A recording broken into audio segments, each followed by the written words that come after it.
Nobody knows what he looked like.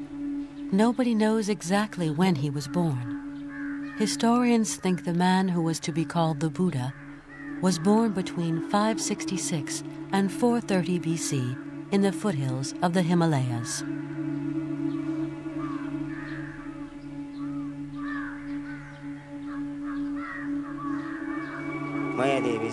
Our traditions tell how 10 months before the birth of her child, Queen Mayadevi had a strange dream.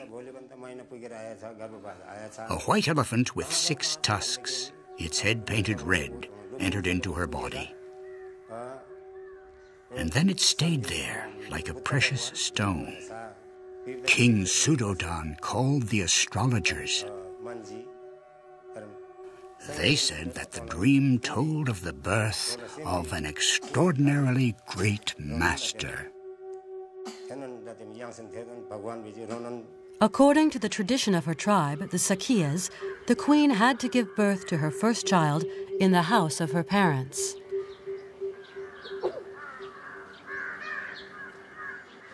Ten months later, it was in late summer.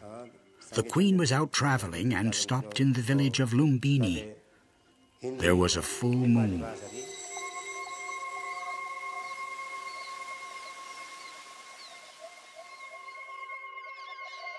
Coming here, Queen Mayadevi saw a huge tree with beautiful leaves. She decided to rest under it. And because it was so hot, she decided to bathe in a nearby pond.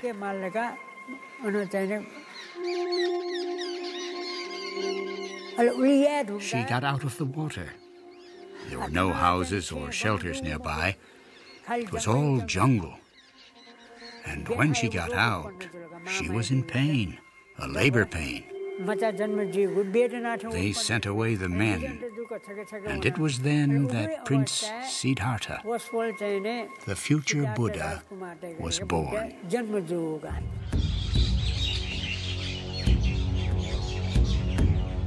The birthplace of the Buddha, Lumbini, is known to us thanks to Emperor Ashoka, the first Buddhist emperor of the Indian subcontinent, who lived in the 3rd century before Christ. He erected numerous columns to landmark the important places of the Buddha's life. One of the oldest examples of monument engraving in that part of the world can be seen here on the column of Lumbini. Agana agacha mahi ite hida buddha jate sakya muniti. Actually, this inscription says that 20th year of Emperor Ashoka's coronation, he himself visited this place because Sakyamuni Buddha Lumbini village. So this is the only pillar which pinpoints the place Lumbini Game, means Lumbini village was tax reduced because Sakyamuni Buddha was born here.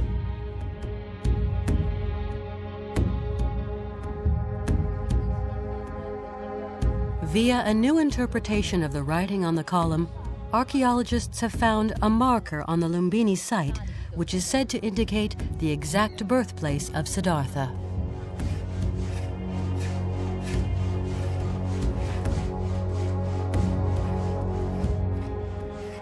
Here we found a block of a stone in our course of our excavation, and this stone which pinpoints the exact location of the birth of Lord Buddha. This stone is placed on the top of a 7-layer brick platform. And interestingly, this stone was seen by one Chinese pilgrim who came here in 3rd century AD. He said that the exact birth of Buddha is sealed by a stone. And when he visited this place, people, they used to worship and offer flowers and the sweets.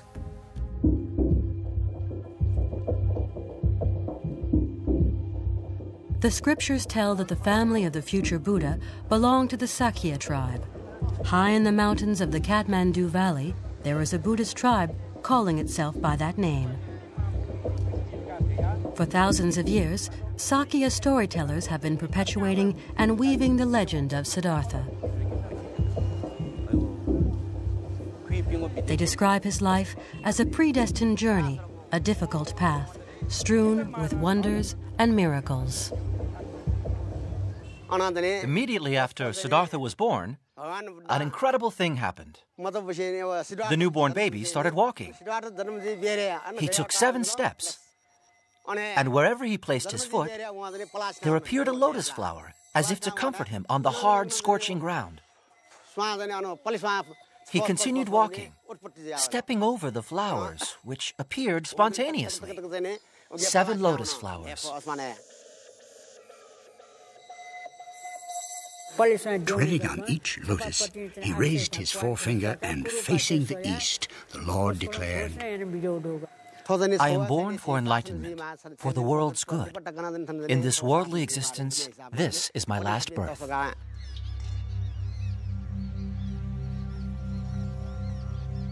And then the queen went back to the palace of her husband, King Sudodan. 7 days after the birth of the prince, she died. The child was entrusted to his aunt, Queen Gautami.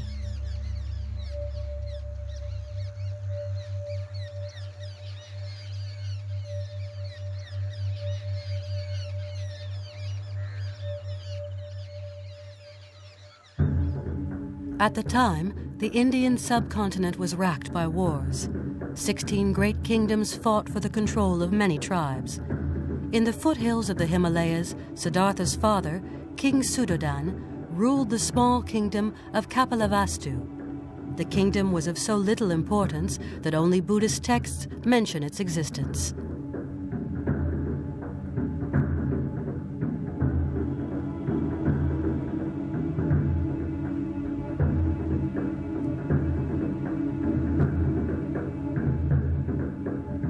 The first Buddhist sacred texts were only written 2 or 3 centuries after the Buddha's death.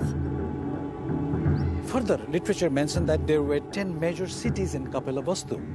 We know the demarcation with the help of this Buddhist literature. It was something like a 300 kilometer in radius. Some early, the scholar, they mentioned that there were 86,000 families of the Sakyas. So that all indicates, and possibly the capital city itself on the bank of river Bhagirathi. That river was used for transportation, irrigation, drinking water, and for the hunting.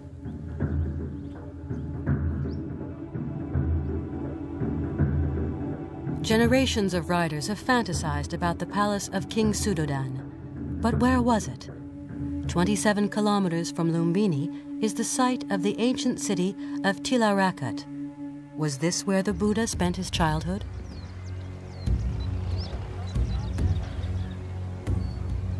The Buddhist scriptures record that the city of Kapilavastu is actually located on the banks of the Bhagirathi. And here you can see very clearly the city of Tilarakot is located beside the banks of this river. It's on the skyline just ahead of me, and it's marked by trees growing along the ramparts. And this river, the Banganga, leads eventually down into the Ganges.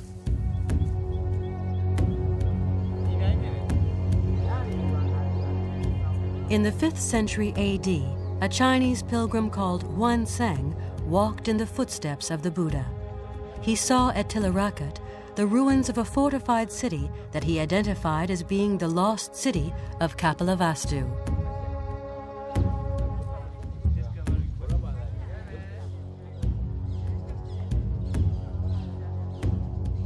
He described its location very precisely at 27 kilometers from the birthplace of the Buddha, Lumbini.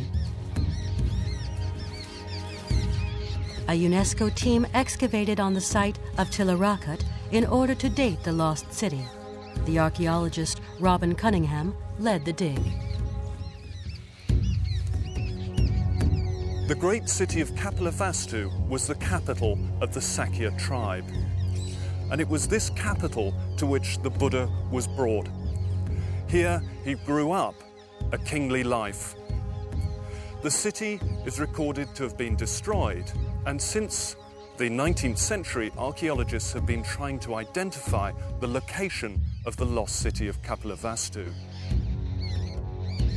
This site, Tilarakot, is one of the strongest suspects for this city. Indeed, its topography is very similar to the topography described of Kapilavastu by Chinese pilgrims.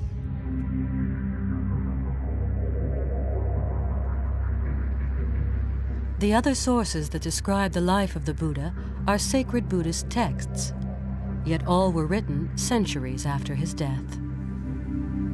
The writings tell how upon returning from Kapilavastu to his father's castle, the child was named Siddhartha Gautama. In the Indian tradition, we have a name-giving ceremony. So it was decided that this person has a magnificent sign of birth. So his name was given as Siddhartha, Siddha Artha. Artha means one who's accomplished himself in true sense.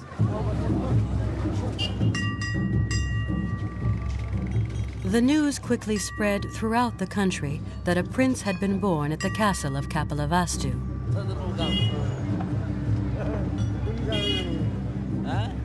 One day, an old sage named Asita came to pay homage to Siddhartha.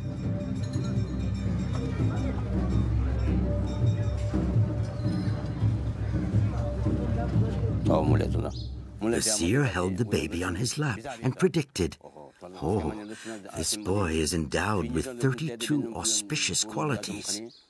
He will attain ultimate wisdom. He will embark on the journey to enlightenment." The king was relieved that his son would have a long life. But still the king thought, if my only son goes, who will be my successor? And if he opts for enlightenment and leaves the palace, who will wear the crown? This made the king sad and serious. The seer predicted that if the prince chose the religious path, he would free the world from suffering. But he also added that Siddhartha could be the greatest king on the sole condition that he would never leave the palace. So the king decided to make sure it wouldn't happen. The king raised the palace walls to stop him, but then he had higher walls made to see if someone could leap over them. First one tried, then another. In the end, the king built a wall of enormous height and a door requiring 16 people to open it. Can you imagine 16 people?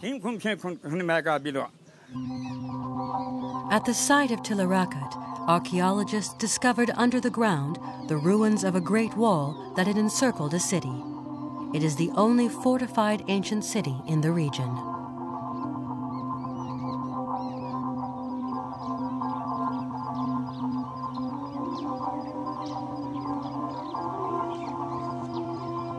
I suppose the strongest evidence in favour of the city of Tillarakat being the city of Kapilavastu must relate to the presence of these massive fortification walls on which I'm standing. We know from the Chinese pilgrims' descriptions in the 5th century AD that they saw a city which was a major city, a city heavily fortified. Now, much of the evidence that we find here is actually very closely linked to that. We find a major fortification wall here. It's about 8 meters long, and also it's a fortification site with some antiquity.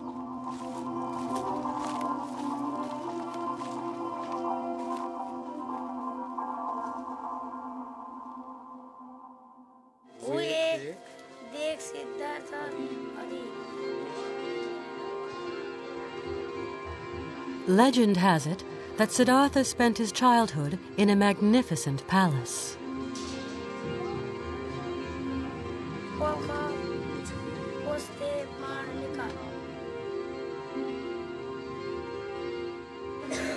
I imagine that the palace of Siddhartha Buddha was very huge, extremely beautiful. There were many elephants and horses.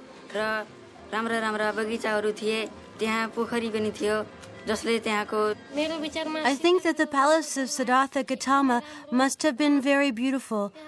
The shrines and temples inside the palace must have been very impressive.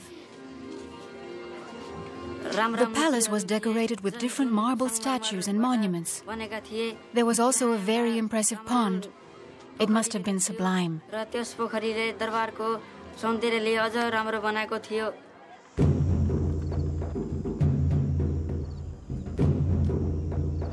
Archaeology gives us a more realistic view of the lifestyle at the time of Siddhartha. When trying to reconstruct what life might have been like in the ancient city of Kapilavastu, I think we have to abandon the normal concept contained in the Buddhist scriptures. We're not dealing with a city of wide streets, many merchants, and houses built of brick and tile. None of these actually fully existed at the time of the Buddha. I think we're dealing with concepts of very simple settlements, where perhaps no more than a cluster of 20 houses centered around one larger house, the house of the ruler or the Raja. This gives a very clear view of simplistic living, rural living, rather than the urban, complex societies which developed later.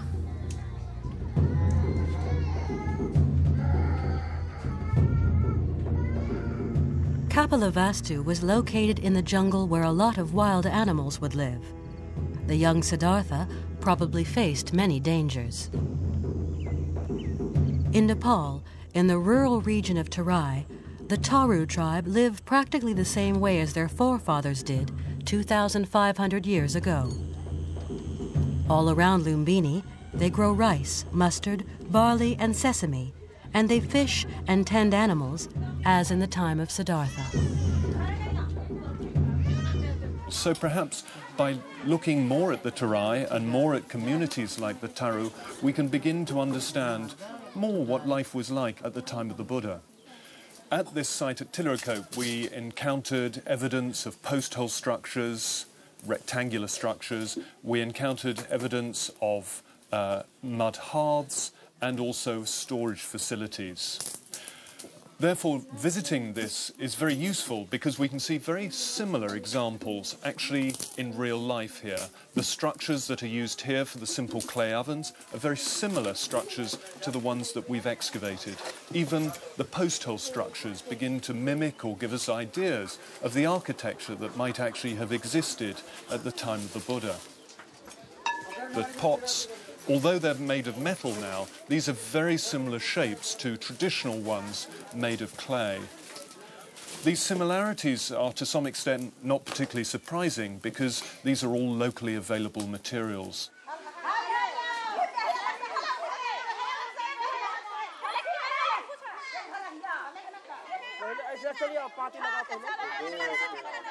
And the subsistence followed traditionally by the Taru people are very similar to the evidence of subsistence that we get from the site of Tilirikote as well. And here the Taru have this threefold reliance on cultivated materials, on hunted materials, and also on fish materials.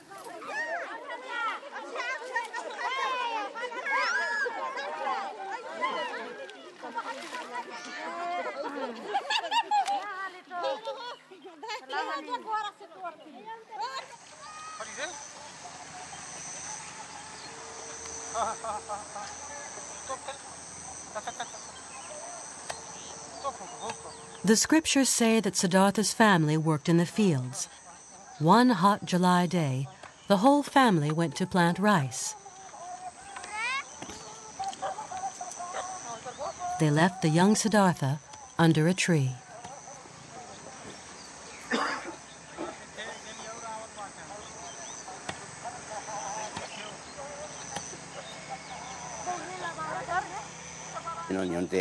After arranging all the comforts for the prince, they set out to work. They were working and enjoying the day. The sun was already setting in the west. It must have been 3 or 4 o'clock. Suddenly, the attendants remembered the prince. "Oh, we left our prince back there. We were supposed to look after him." Then they started running.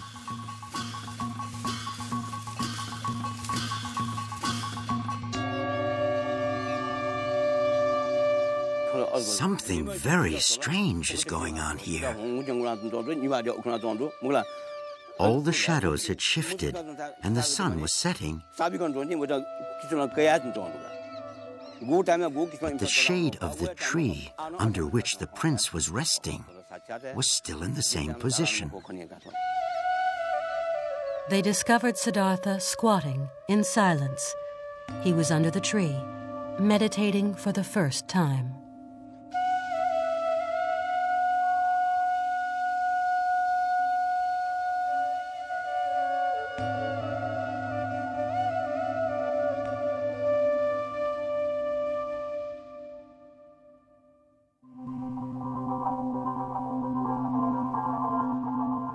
In the 6th century BC, the Indian subcontinent was a melting pot, a hodgepodge of customs, beliefs, and languages that no single religion brought together.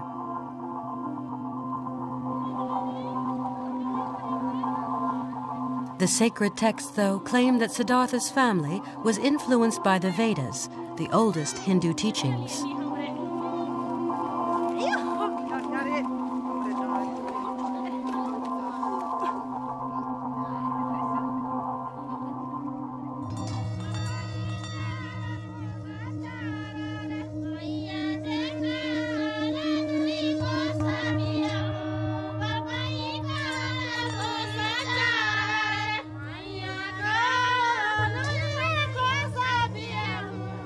This is a very good example of a traditional temple for the Taru.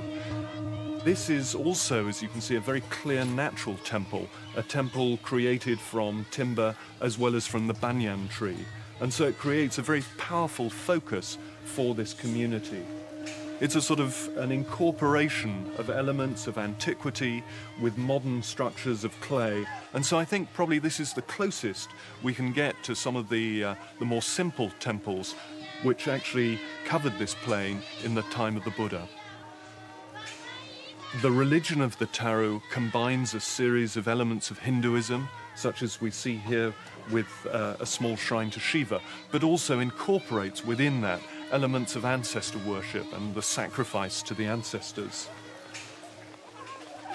In the south of Nepal today, the shamans of the Taru tribes stick to these traditions. The shaman has just sacrificed a pig to honor the ancestor, the god who founded the village. He enters into a trance to make contact with him.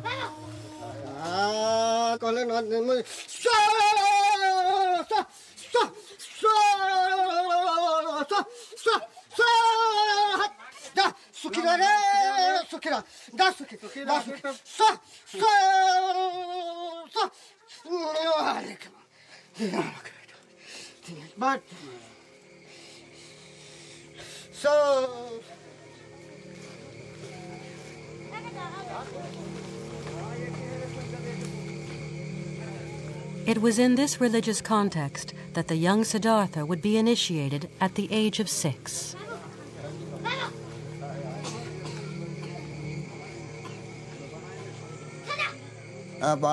When he turned 6, he was subjected to a traditional ritual.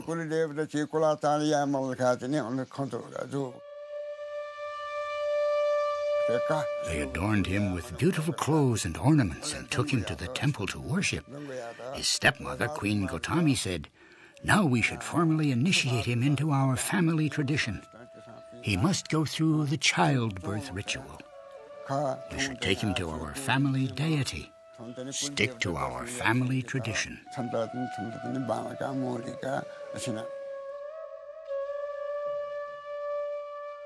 As the prince was taken inside the temple, something miraculous happened. All those gods, the stone gods, suddenly stood up in respect of the prince. Everyone was in awe of this incredible sight. They said, "We knew that you would be born to free all the sentient beings in the world. You have come to visit us. In fact, you are the one who was supposed to come." Saying this, these gods bowed down to the prince.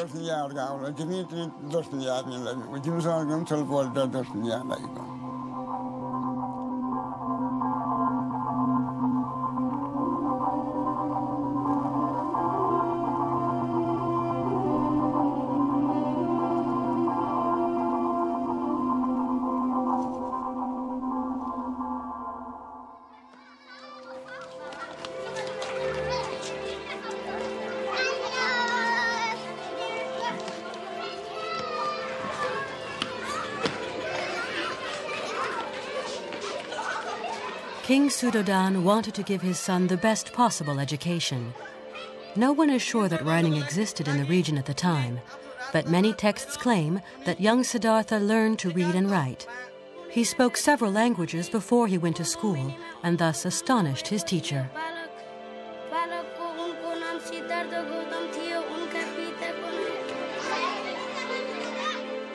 The Lord Buddha, when he was still a child, was very bright and sharp. He was a very peaceful child who would not brawl. He was endowed with loving kindness, a compassionate attitude. These traits were apparent very early in his life.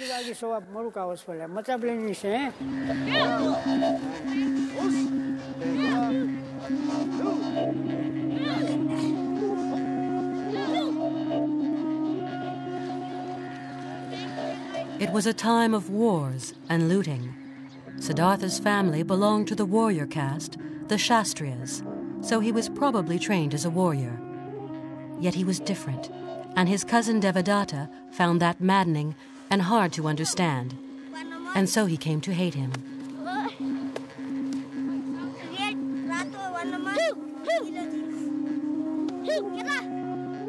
One day, while they were playing, Devadatta shot a swan who was flying and fell down just near Prince Siddhartha. Siddhartha saw the wounded and desperate swan and felt great pity. This must be an act of Devadatta. He is always doing this kind of thing. I should take care of the swan.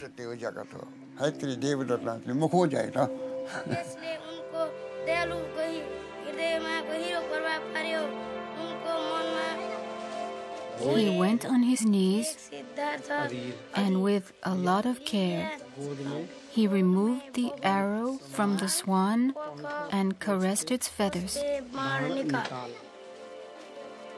The swan walked away slowly. Just then, Devadatta came running to find his prey. He saw Siddhartha letting the swan go. Infuriated, he told Siddhartha that it was his prey, that he shot the swan, and therefore he owned it. This is not the swan you shot, since I have cured him. You have no right over this swan. Because neither of them wanted to yield, they went to the king to arbitrate. The king appreciated Siddhartha and berated Devadatta for his act.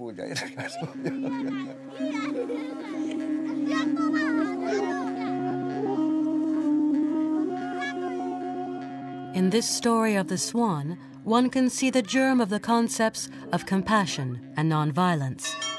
It's a lovely tale of innocence, but real life was much harder and far more cruel. Ritual sacrifices were very common, and not just birds.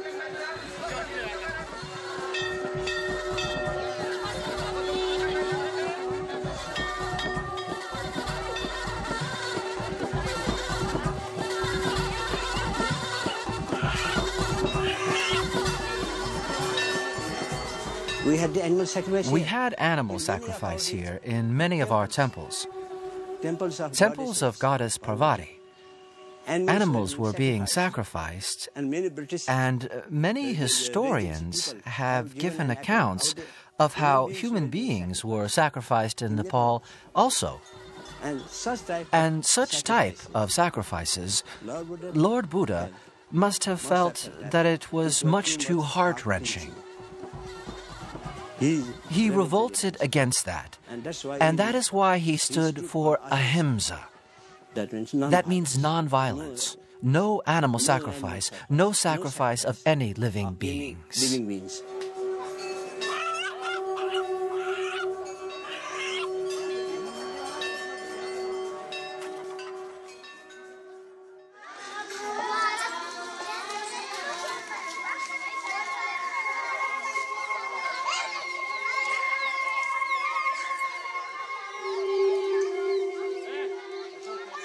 When Siddhartha reached the age of 16, King Suddhodan announced it was time for him to marry. The king sent his men to search for a bride throughout the land, and also in neighboring kingdoms. Siddhartha had to offer every girl who came a present.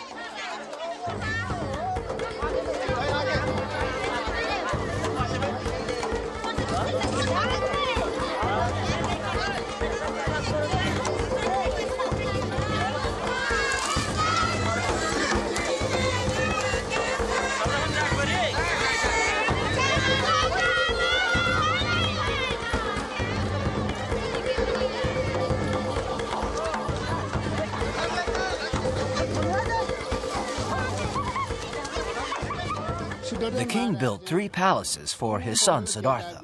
The palaces were filled with girls, among which his son was to choose a wife. In each palace, there were 4,000 girls. Among the girls, Prince Siddhartha couldn't find a girl that he really liked.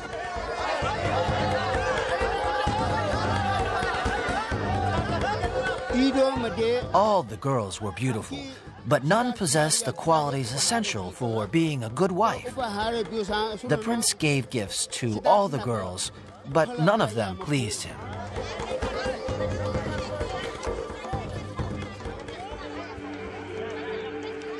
Yet near the end of the ceremony, another girl arrived. Her name was Yasodhara. The Buddhist texts describe her as a cowgirl, but cows, of course, are sacred. Yasodhara was the daughter of a king called Dandapani. Yasodhara said to herself, I have millions of jewels. I don't need any more. So she didn't go to receive her gift. And at the end of the evening, she prepared to leave quietly, the last to go.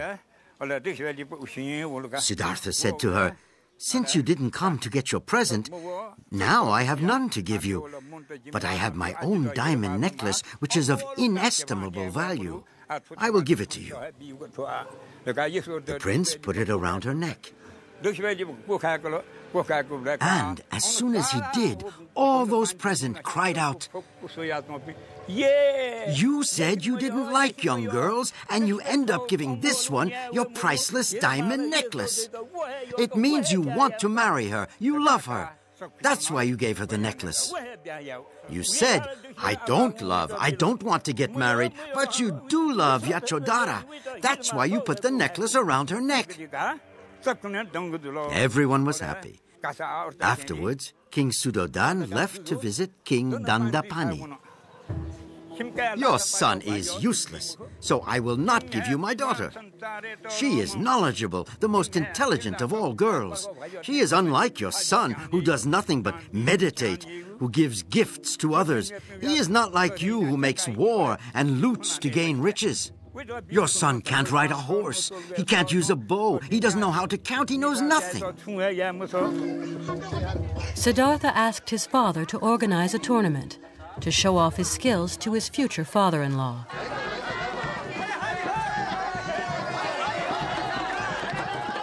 It wasn't going to be easy. Siddhartha would be matched against the finest archers, the best horsemen, and the wisest men.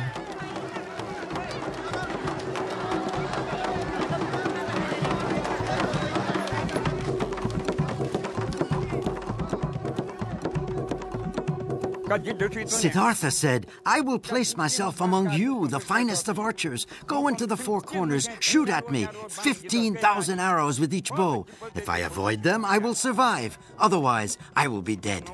The 4 archers began to shoot from the 4 corners, and none of the 60,000 arrows hit the prince, not even a scratch. Oh, we've got no more arrows. No one can touch him. Not one of the 4 greatest archers could hit him. Siddhartha won every competition, hands down. Oh, what a surprise. Everyone was in awe of Siddhartha. In everything he tried, he had succeeded. King Dandapani came up to Siddhartha and said, Prince, I'm sorry I treated you badly. You have won against everybody, and I shall give you my daughter's hand.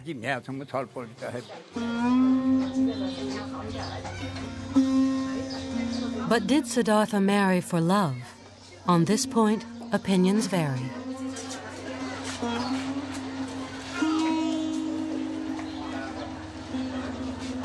There's no question that Siddhartha loved his future wife. He loved her. Thus, it's a fact that Siddhartha loved her. He married her by choice. It wasn't done without love. Marriage is one of life's experiences. So by considering that experience necessary, he got married. But it was not without feeling love. It's true he was always experimenting one thing or another, with the aim of being able to explain things easily. आफूले अनुभव भएको व्यक्तिले मात्रै अरूले बताउनले सक्छ नि सजिलो हुन्छ नि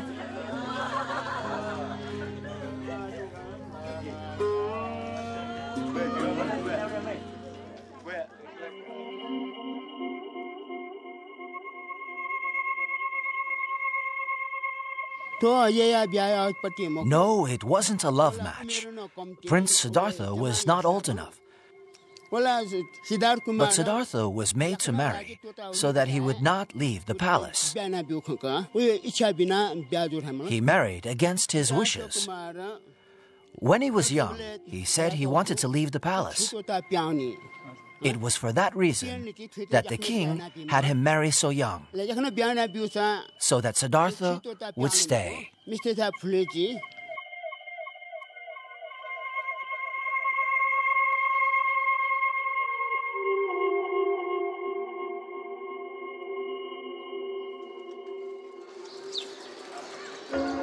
"13 years went by, and Siddhartha reached the age of 29 without ever leaving his gilded cage, the royal palace. He didn't know much about the so-called real world. Feeling like a prisoner, Siddhartha asked his father if he could leave the palace at once. Despite the predictions of the seer, the king agreed. And on that very day, Siddhartha left the palace for the first time, accompanied by his charioteer, Chandaka.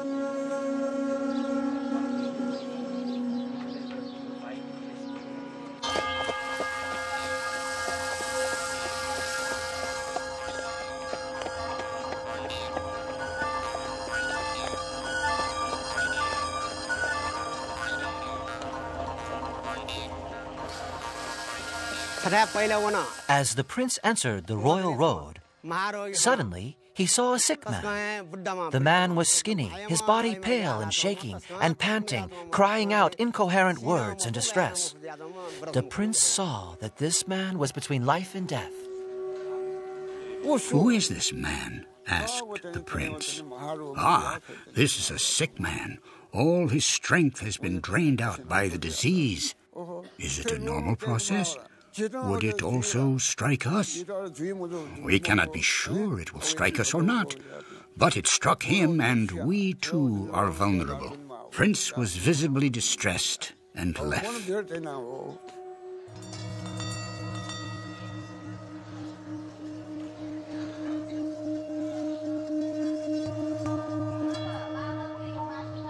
Then the prince encountered an old man, almost toothless, struggling to keep his balance, clinging to his stick. This disorder, is it produced only in him, or is this common to all of us? Yes, O Prince, we are all subject to it. Once we are born, we all grow old like this, and we will meet a similar fate one day. Thus, hearing the reply, the prince said to himself, "This world is ephemeral," and left.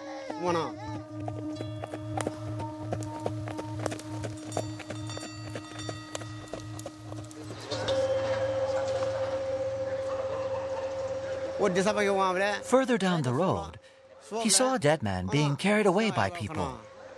He got a closer look, and he saw a man decorated by yellow clothes and flowers, followed by wailing people. "Oh, what happened to this man? Where is he being carried away like this?" inquired the prince. "He is a dead man, bereft of sense and qualities of life. Now they are taking his body away." The prince said, "It is not nice. Let's turn back."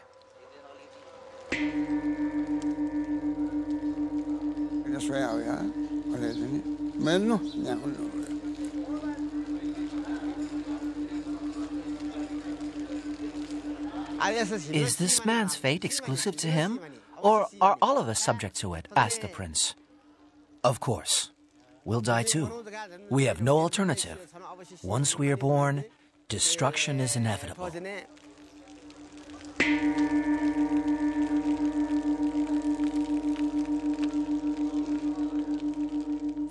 Lastly, he saw a monk.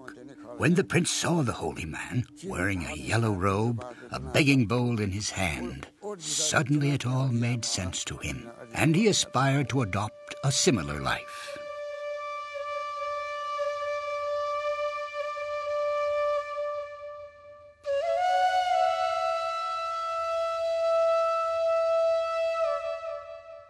The Buddhist texts say that these 4 visions moved Siddhartha deeply.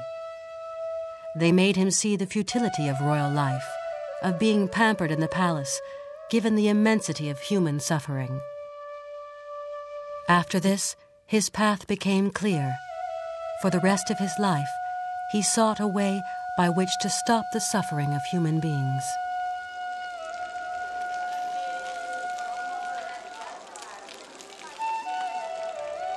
So the late Buddhist literature, they mention that, which I do not believe it. That mentioned that, he saw these 4 sins, which doesn't have any, the true, real sense of that. A man of 29, you should know that one has to get old, one has to get sick, one has to die. My observation and my study, rather, if you see the socio-economic, the condition of that period. See, for example, the political system. It was a feudalism. There was always fight between one clan to other clan, one kingdom to other kingdom. Go, fight, loot the things, come back. So Siddhartha saw that, why people are doing that. Why they are killing for each other for some property. And if you see the religious condition, people, it was a sacrifice system was there. So that sort of, socio-economic condition of that period, political system of that period, religious custom of that period made him to search, what is the real thing.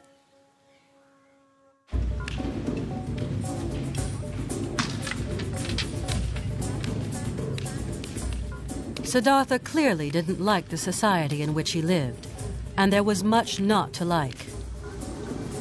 He was also shocked by the caste system. At the root of the caste system is hierarchy. It states that an untouchable, someone without caste, doesn't even have the right to touch a member of a higher caste. He only has the right to carry out the lowliest, dirtiest jobs.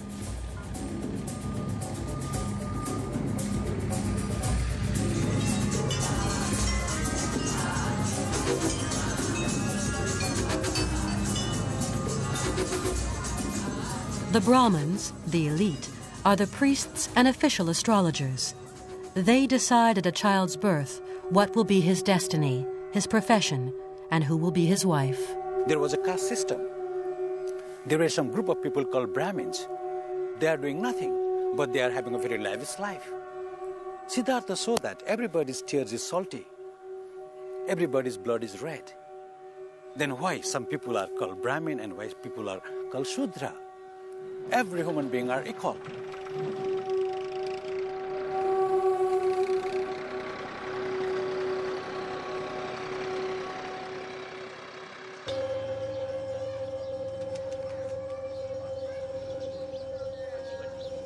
Siddhartha became obsessed by one thing. He wanted to leave the palace forever, but he also wanted his father to agree. And so one night, he decided to confront the king.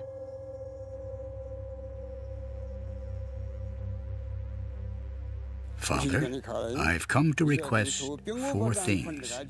Fine. What do you want? That I will never grow old, that I will never get sick, and I want the assurance that I will never die, that I may be free from lust, greed, hatred, and violence. I came here to ask these 4 assurances of you. Hearing what Prince Siddhartha had just asked, the king was at a loss for words. Then he said, "Oh, these things even the gods can't give you. I can only give you the things I have. Take this kingdom, take all its riches, take all its lands, even this palace, take the cities. But these 4, I cannot give them to you. In that case, I will go about my search," said the prince. "You know best," replied the king. After this meeting, the prince thought, "Now I have received my father's permission."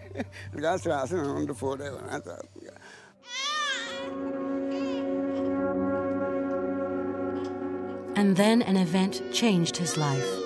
After 13 years of marriage, Yashodhara gave Siddhartha a son. He was born during an eclipse. The child was named Rahula, a name signifying eclipse or obstacle. A great celebration was organized at the palace, but the birth didn't give Siddhartha inner peace.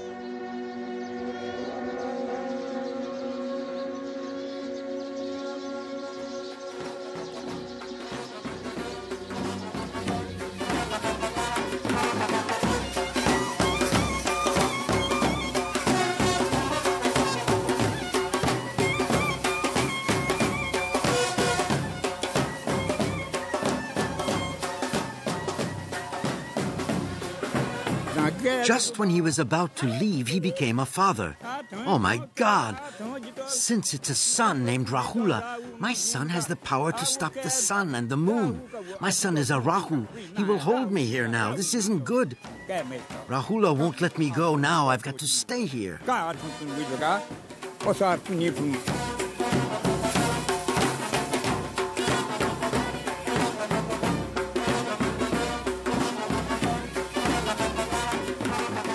During a full moon in July, while the palace was celebrating, Siddhartha decided it was time. Yashodhara was sleeping alongside their son.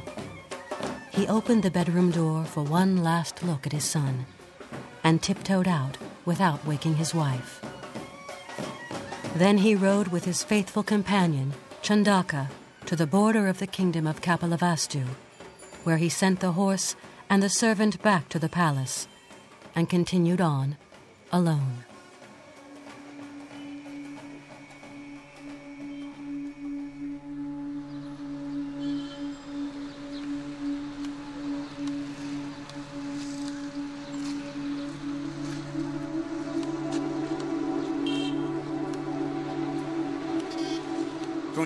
Siddhartha took off his vestments and jewels and gave them to his servant, saying, "Here, give all of this to my family." He also took off his swords and said, "Give them these as well. Even dead, I won't return to the palace before having learned the teachings and found enlightenment. Tell them that this is where I am. Tell my parents and everybody that I shall not return until I have become a Buddha." At the age of 29, Siddhartha turned his back forever upon his princely life.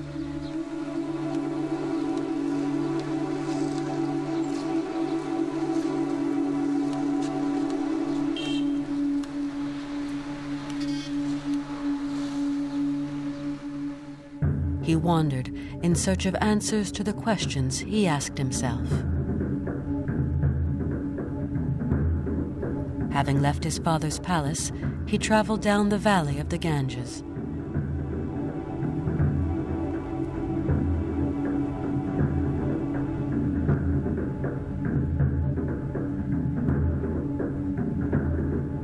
He wanted to discover a remedy for suffering, the pain of birth, old age, sickness, and death.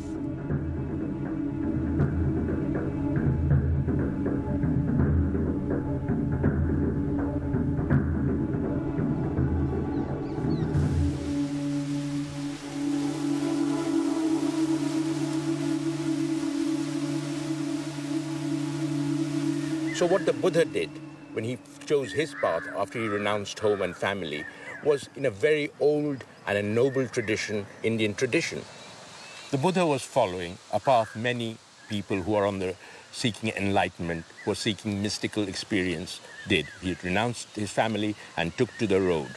Because it's only on the road that you start meeting people, that you're able to share experience. By staying in your own little village, you're not going to get very much. Now, there are many paths, and each one follows his own path.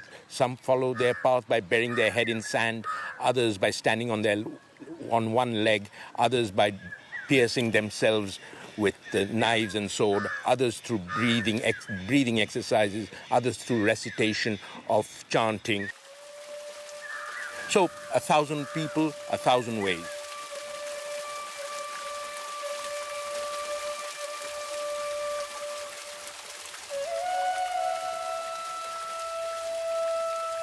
He set out to look for a religious master, a guru who would help him in his spiritual quest.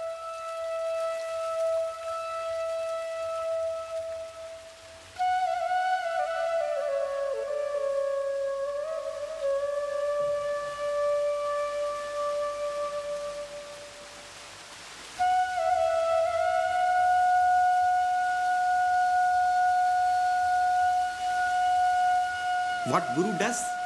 He prepares the background of your mind to accept the truth as itself, as it is. So this is the work of the Guru. Guru has not to do anything imposed upon you. People have misunderstood it. People have misunderstood. What the Guru does, he makes your heart open to Lord, open to truth, and then the work finishes. Then it is you and the truth or the divine yourself. That's it. Nobody else.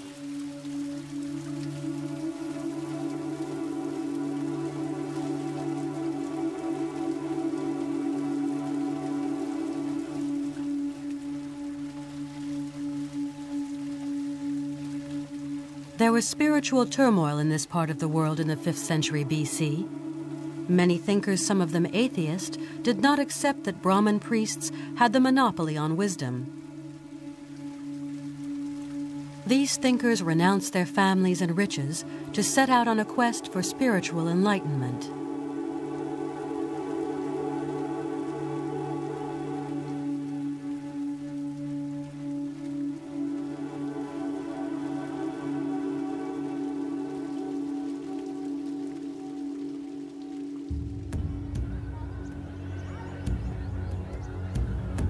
Having left his first master, Siddhartha traveled south to the fortified city of Rajagri, capital of the powerful kingdom of Magadha. Buddhist texts state that King Bimbisara was good, just, and sensitive to new ways of thinking. He welcomed thinkers and wise men who entered his kingdom. You can still see the ruins of the 48 kilometers of ramparts that encircled the city at the time of Siddhartha.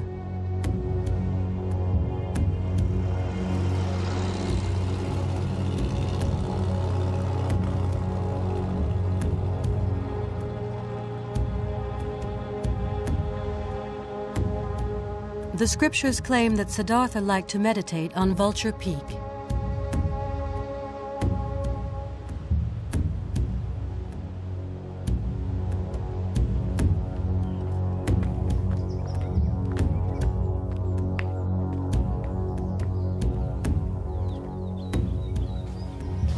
Underneath the Vulture Peak here, we have one of the many caves which are found in the vicinity of the city of Rajgir.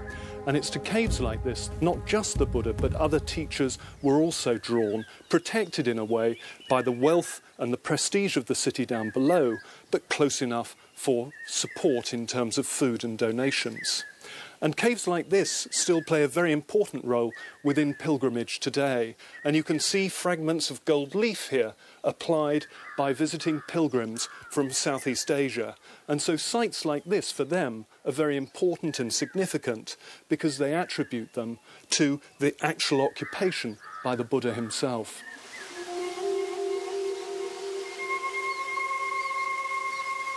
According to the sacred texts, Siddhartha made a strong impression on King Bimbisara, who offered him his protection and more.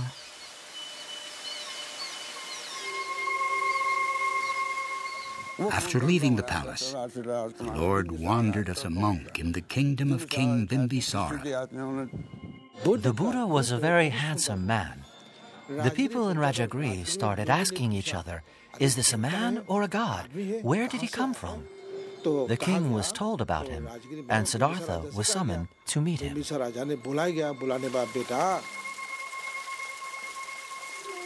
When he saw this monk, King Bimbisara was amazed. He thought to himself, he doesn't look like he has to earn his living by begging.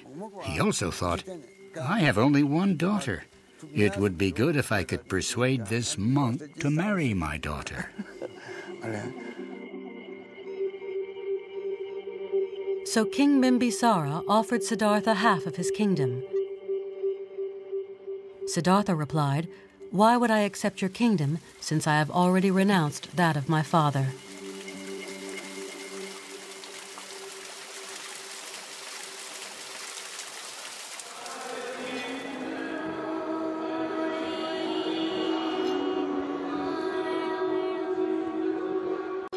In Rajagri lived a famous guru, Mahavira Jina, founder of the stern Jain religion. Mahavira taught that evil-doing poisoned us, and he professed absolute non-violence even towards animals. He even recommended that his disciples cover their mouths so as not to accidentally swallow insects. Lord Buddha also came from this area. They lived at the same time, but there is a difference in their theories. Lord Buddha's teachings are not stern, whereas the Jain religion is stern. It gives us a challenge and inspiration. It gives us the inspiration of the soul. We have guiding principles, non-violence, truth, celibacy, etc. And so to follow the principles, we walk. We beg for our food in order to survive. We walk for the betterment of the human race.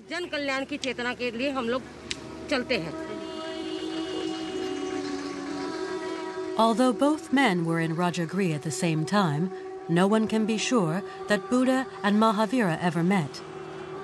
But some Jain historians think that Mahavira influenced the young Siddhartha during his ascetic period.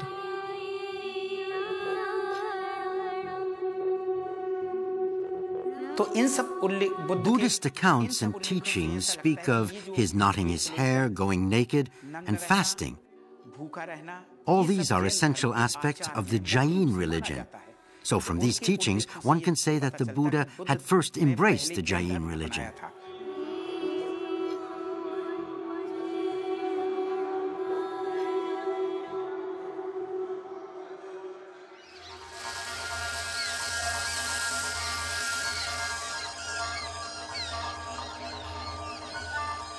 The sacred writings insist that Siddhartha studied with 6 different masters in all, but none of their doctrines satisfied him.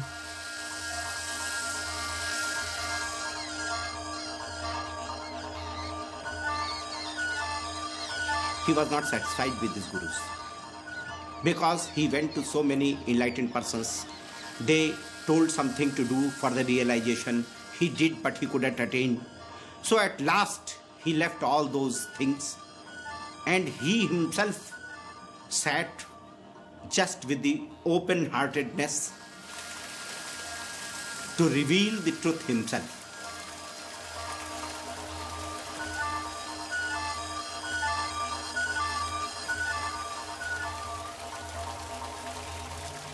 Because he wanted that nothing should be imposed upon as truth. What is truth should reveal himself. So he left everything.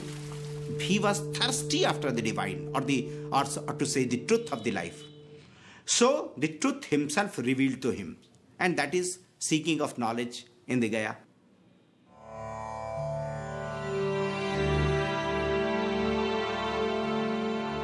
Continuing his journeys in search of truth, Siddhartha met 5 companions. He traveled through the valley of the Ganges with them. Legend says the peasants fed the holy men and spread hot embers around them to keep snakes at bay so that they could meditate.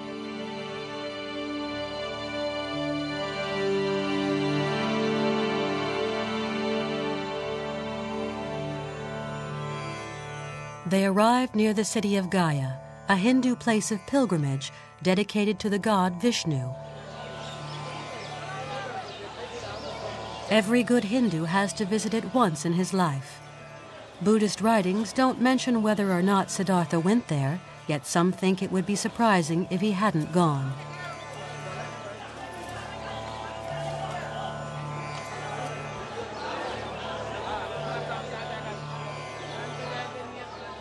In the Hindu religion, Gaya is an essential pilgrimage to improve your karma. That is to say, the cycle of successive reincarnations.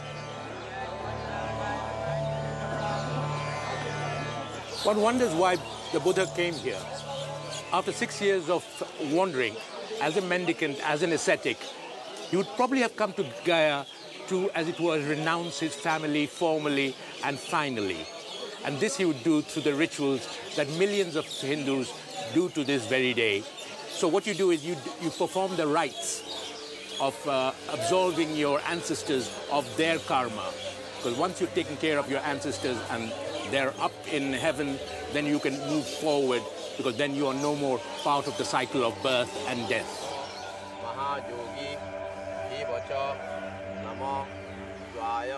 Many reproach the Brahmins for justifying suffering on earth by promising paradise in a future reincarnation.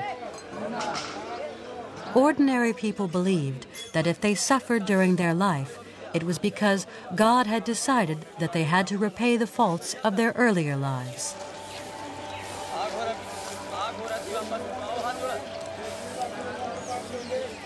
These people are going through their ancestral worships of basically the residual karma of their ancestors are being sanctified so that their ancestors don't take birth, their place anymore in the either as cats and dogs or birds or whatever. And the books that you see the people with, they are the 7 generations before. Because when you come here, you have to remember your last 7 generations, and in the books are the records of the names of your past 7 generations.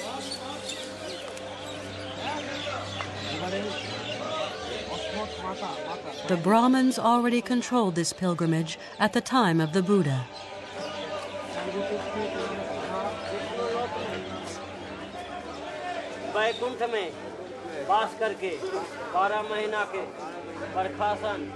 And here he observed the whole sort of absolute stranglehold of the Brahmins on Hindu society. And maybe it was one of those things that he found was necessary, that to escape from the stranglehold of the Brahmins, one had to break away from the caste system.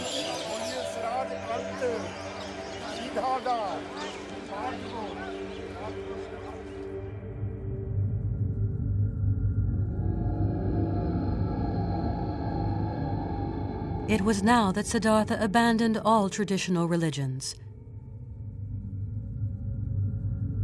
Rather than look for salvation through God, he decided to seek his own path. By himself, within himself, through meditation and mortification. He said to himself that he would go to beg in 10 villages, then to 5 villages, then to 2 villages to beg, and then to 1. He kept decreasing the number of places he would beg from, and then decided to beg from just 1 house. And if he got food, he would eat, and if not, he would go without. Then he stopped accepting food altogether. In this manner, if a leaf fell off a tree, he would eat it. If it rained, he would drink rain.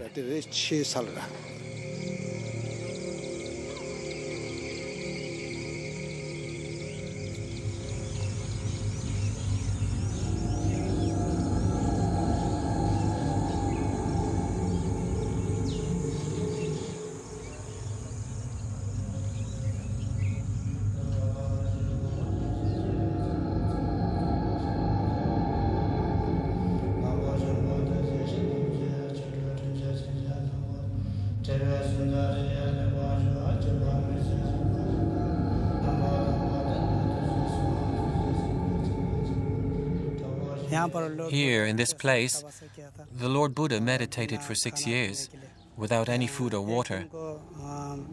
In one day, he would have 1 cup of water, 1 piece of bread, a single grain of rice.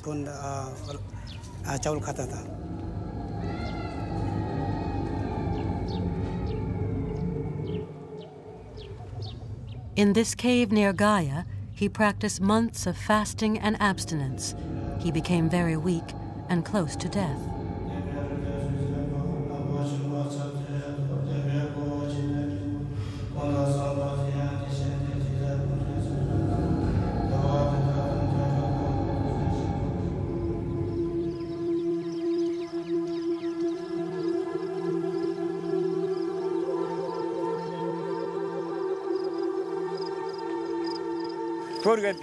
There was a young girl called Sujata. She owned a bull and thousands of cows that needed milking every day. She let them graze in the countryside.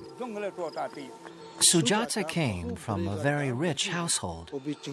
There were a lot of problems about her marriage. She came upon Siddhartha and found him skeleton-like.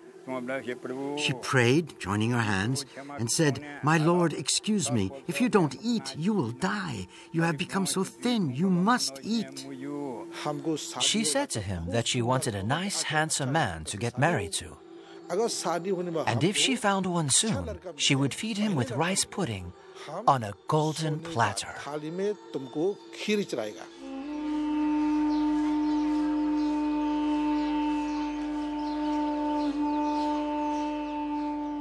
She boiled milk with honey and rice and brought it to Siddhartha. "My lord, eat this." And he ate it. And after he had eaten, Sujata said, "Lord, you must eat every day."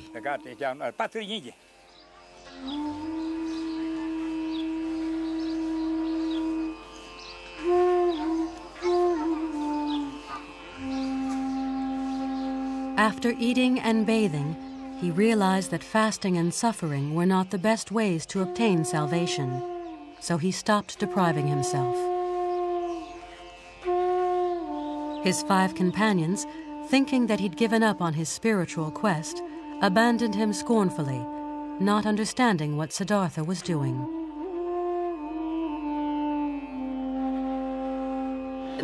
There was a group of village girls passing away, playing some instrument, musical instrument. And the leader of the group, the girls, she told her friends not to tighten hard the strings of this instrument. If it's too tight, it may break. And not to leave it too loose either, that there won't be any good music coming out from the instrument. So this Siddhartha took as a very good teaching, the teaching of the middle way, the middle path.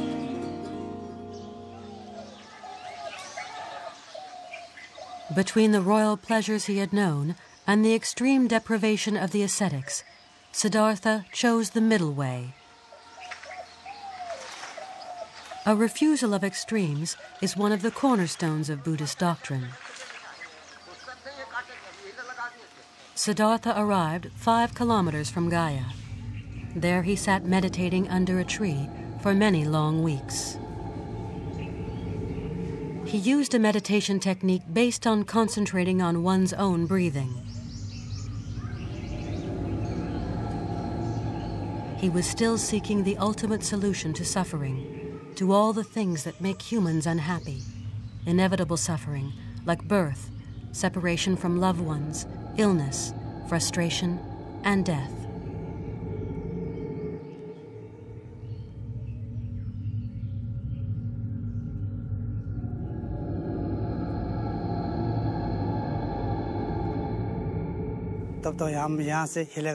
And it was during this long period of meditation that demons tried very hard to break his concentration, to distract him from his goal.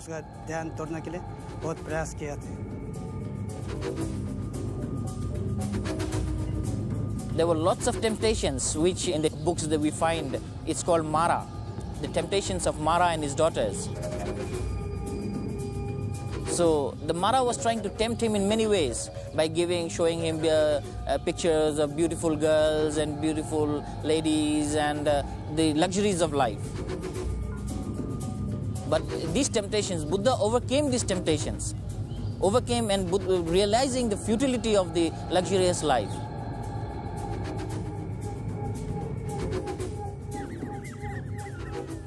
The sacred texts say that after 40 days, the truth came to Siddhartha in stages. During the first night watch, he achieved insight into all his past lives.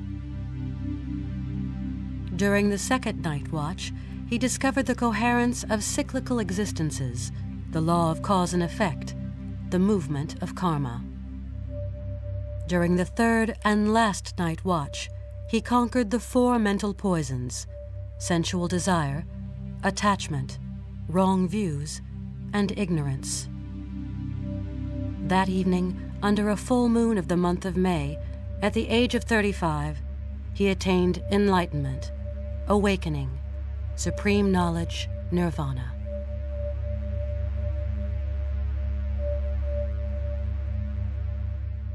Sitting at the foot of the Bodhi tree, he was able to make a breakthrough, and he was completely liberated from suffering. He says that what has happened to me, my consciousness is now free from all tinge of impressions. It has become free. The mind has attained purity. So there is no impurity. It is the impurity which takes us from one birth to another birth.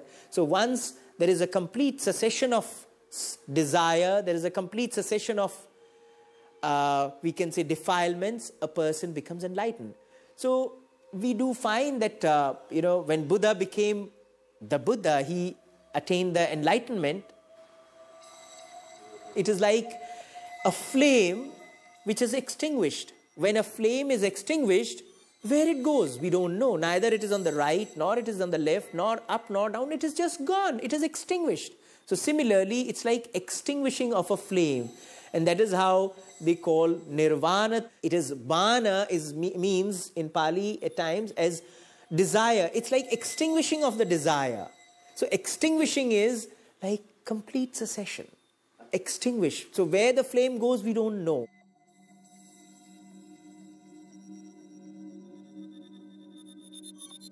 To meditate deeply, you find out that even ideas like being and non-being, birth and death, coming and going, are wrong ideas. If we are able to remove our wrong perceptions, we will be able to be free from the afflictions and the sufferings that always arise from wrong perceptions.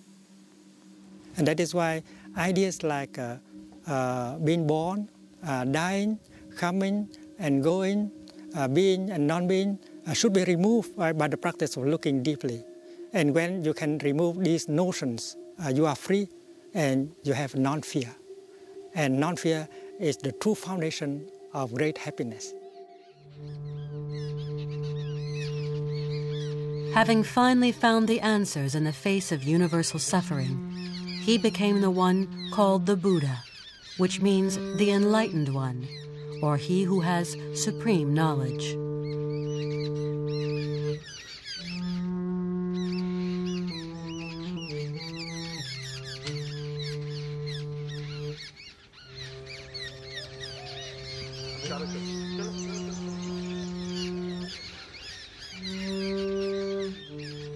After enlightenment, the Buddha spent several days at the foot of the Bodhi tree in order to enjoy himself, enjoy his enlightenment. Of course, he had some contact with the children and the people in the village. So after having attained freedom and well-being, the Buddha had the desire to go and find his 5 friends who had practiced with him. And then help them to achieve what he had achieved.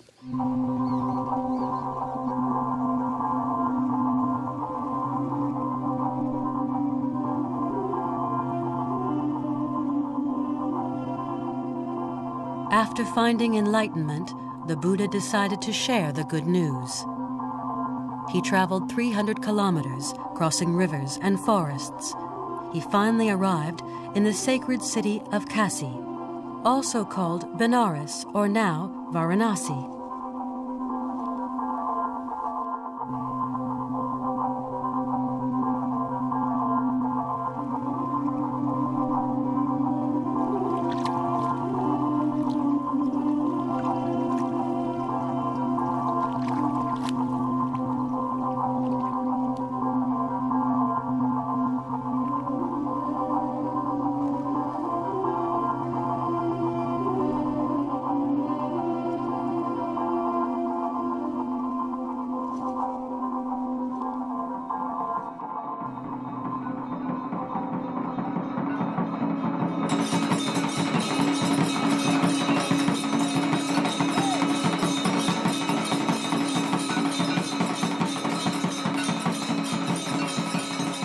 From the ancient time, Varanasi was the seat of learning, the seat of knowledge. So Buddha thought that I shall get the right persons here in Varanasi. Real monks, real persons who they are thirsty after the divine, after the truth of the life.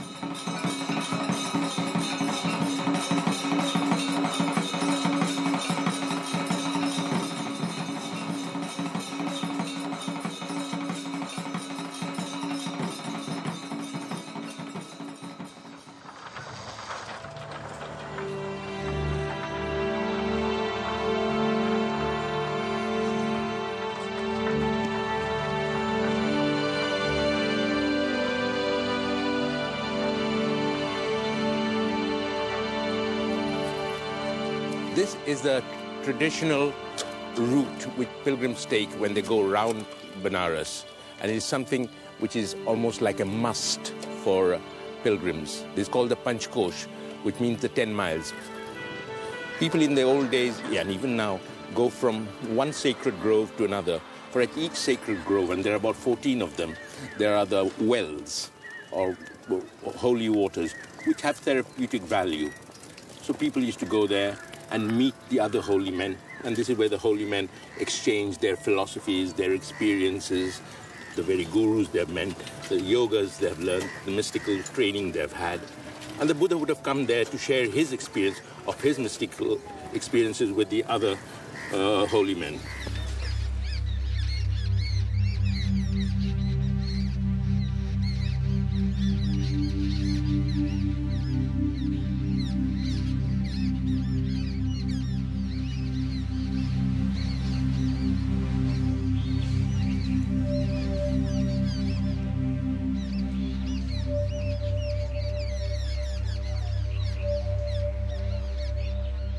The Buddha learned that his 5 companions were living in Sarnath. There were a lot of deer there, and thus it was called a land of sages and deer. Sarnath is a very new name. When he approached the monks, they said to themselves, "This one has left the path of meditation and therefore cannot have any knowledge." So they did not ask him anything. But as the Buddha approached them, they felt the full force of his personality, and he said, "I have come to give you a revelation, and I have become a Buddha." That evening, the Buddha preached his first sermon. It has become the basis of all Buddhism and is called the Truth of the Buddha, or Buddha Dharma. Its essence is the 4 Noble Truths.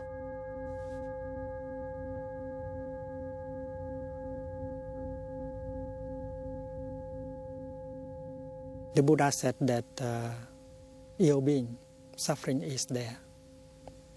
And you don't need to be a Buddhist in order to accept that truth, because people suffer quite a bit everywhere. And to recognize that suffering is there is very important. Sometimes you suffer, but you pretend not to suffer. You have no chance to heal. If you have some disease, you have to acknowledge the fact that you have that disease before there is a hope for healing. So to acknowledge that there is suffering within yourself, there is suffering within your family, your church, your society, this is the first step.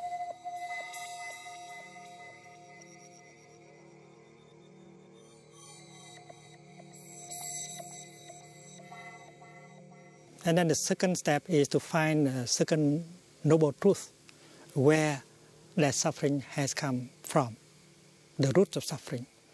And the Buddha said that if you run away, if you try to run away from suffering, you have no chance to understand the root of suffering. That is why you have to get the courage to look straight, deeply into suffering in order to understand the nature and the cause of suffering. And that is the second noble truth. It's like a doctor. The doctor recognizes that there is a disease, and he has to look deeply in order to identify the cause of the disease. The second noble truth.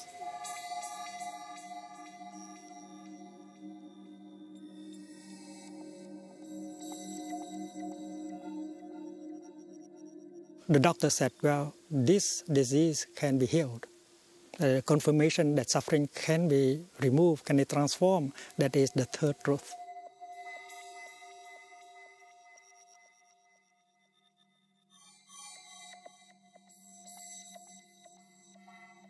If you have recognized the cause, the root of your suffering, and then you will see what kind of practice, what kind of path that can lead you out of the situation of suffering. That is the fourth noble truth. The Buddha proposed a path to nirvana made up of simple and very realistic steps. It is the practice that helps you to get in touch with the wonders of life, to bring happiness, to bring well-being into your situation. Because the cessation of suffering means the beginning, the manifestation of happiness.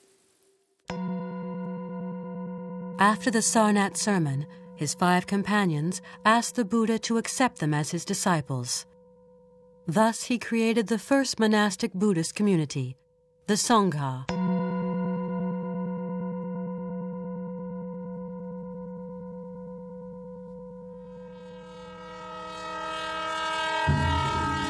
From then on, the Buddha traveled throughout India.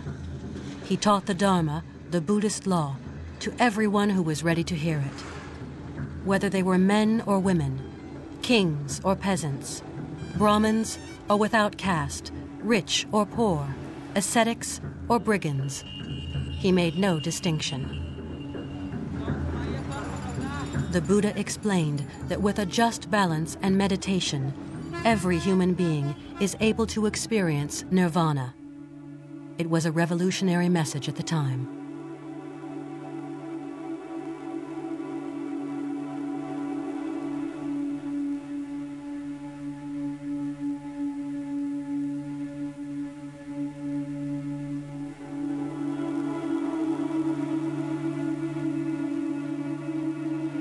The Buddha was the greatest revolutionary, in fact the first revolutionary.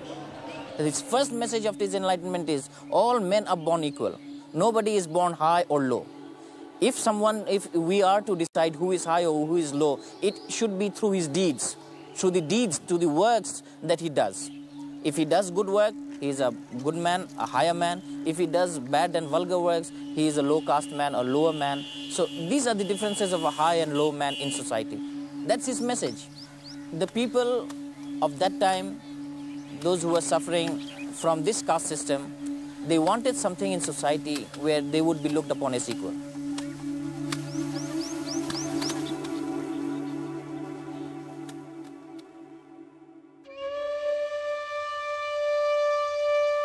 Thus the Buddha taught very difficult concepts, such as impermanence, emptiness, and the non-self, in the form of precepts and parables. His faithful disciple Ananda memorized and repeated them.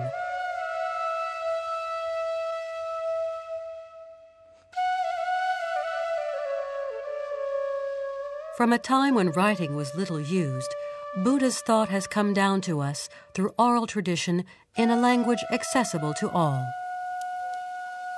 What he used was Pali, the spoken language, the language that was spoken by the commoners.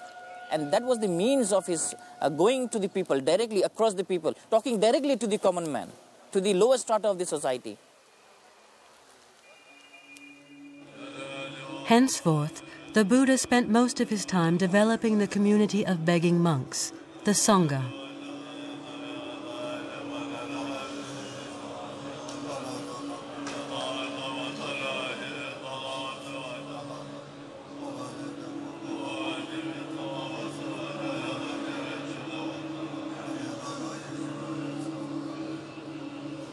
He devoted a lot of his time building the Sangha. The Sangha for the Buddha is like the music instrument for a musician. Without the instrument, you cannot play the music. And that is why the Sangha can be said to be the masterpiece creation of the Buddha. Because a good Sangha has a wonderful power to be the refuge for many people, to help people with transformation and healing.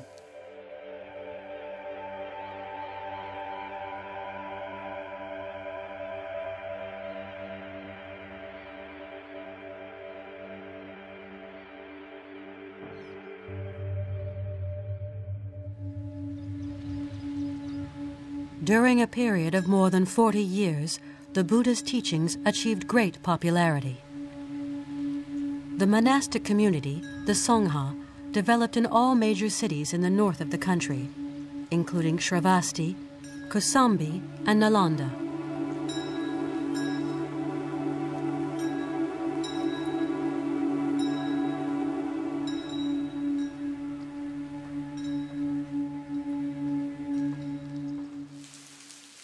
At the age of 80, in the city of Vaishali, sensing the approach of his death, the Buddha gave his deepest wisdom, the Sutra on Nirvana. He explained to his disciples how to understand death.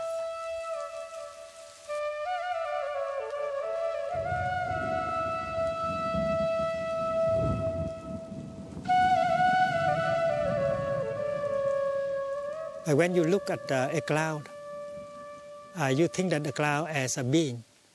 And later on, when the cloud becomes the rain, you don't see the cloud anymore, and you say the cloud is not there. And you describe the cloud as non-being. But if you look deeply, you can see the cloud in the rain. And that is why it's impossible for a cloud to die.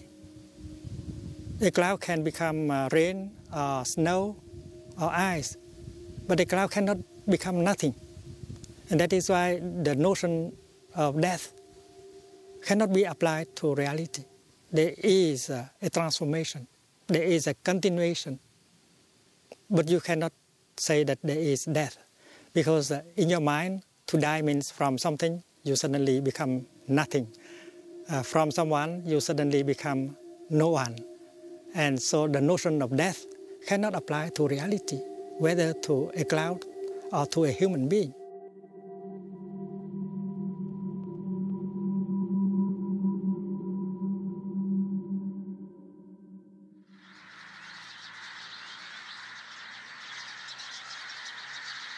Then, the Buddha journeyed to the small town of Kushinagar. There, a blacksmith named Chunda offered him his last supper.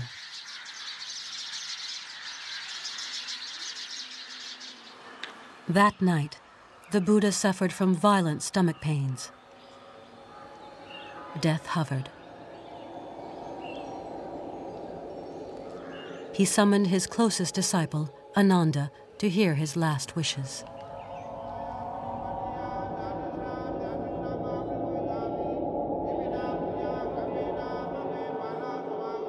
Ananda asked him, "O Master, where should we worship?"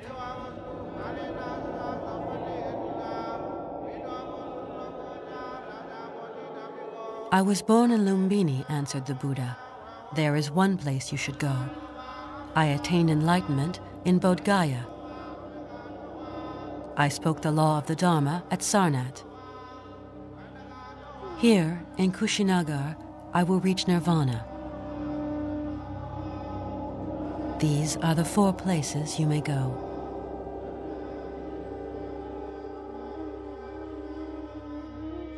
The last words of the Buddha were, "Every man is his own prison, but every man can obtain the right to escape. Never stop struggling."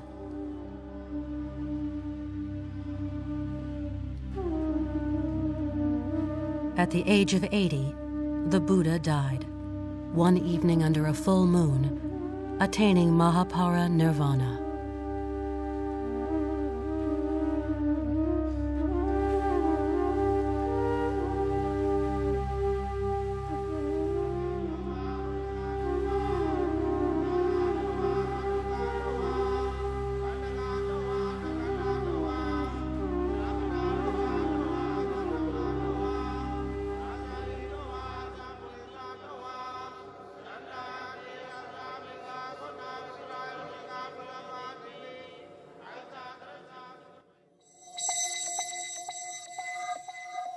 The Buddha did not die.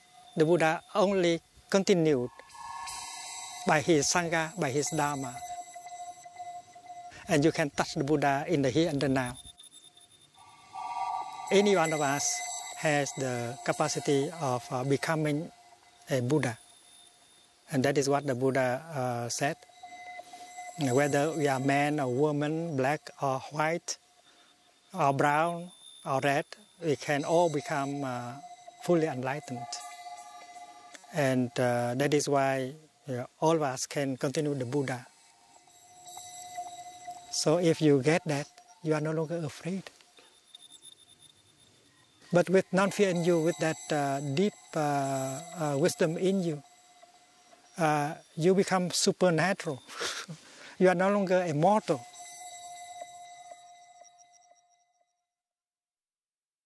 When you think of the Buddha, you think of the young man who was born in Kapilavastu, who practiced many years in the forest, and who went around India to give the teaching.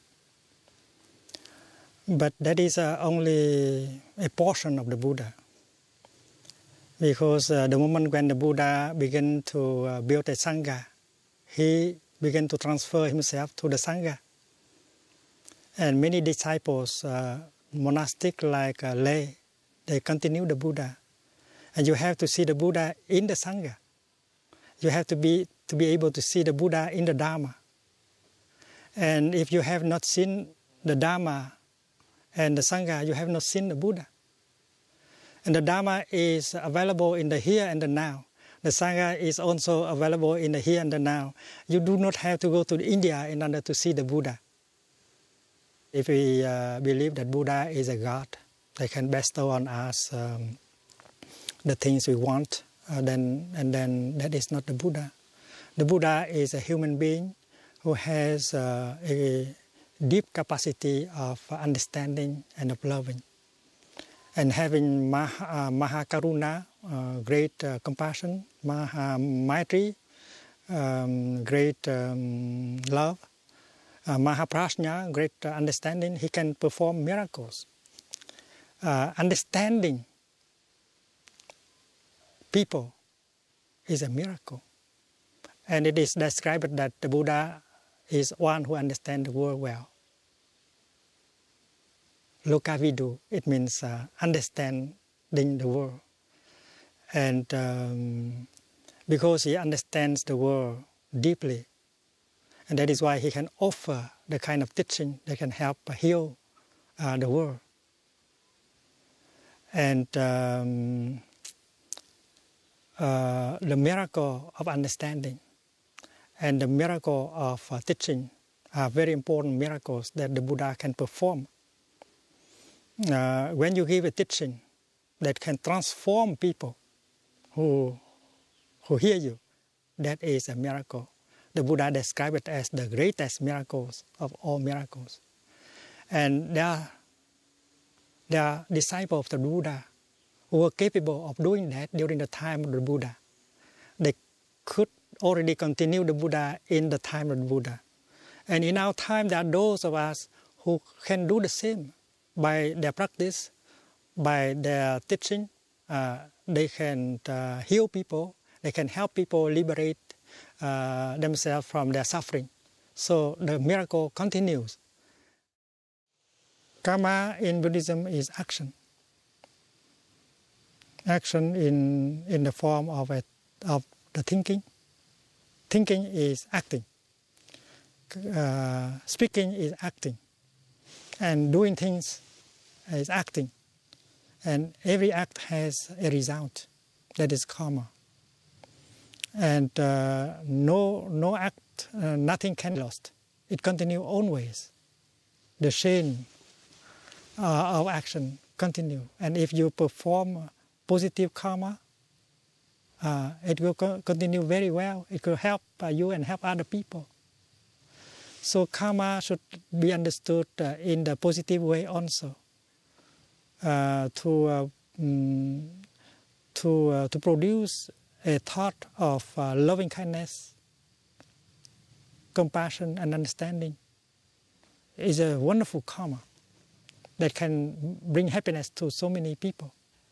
To say something that inspires confidence and remove doubt and suffering, that is a wonderful karma. And to do something to help people suffer less, that's a wonderful karma. And that karma is to be encouraged. And the Buddha always produced these karmas during his whole life. So karma should not be understood as something, only as something negative.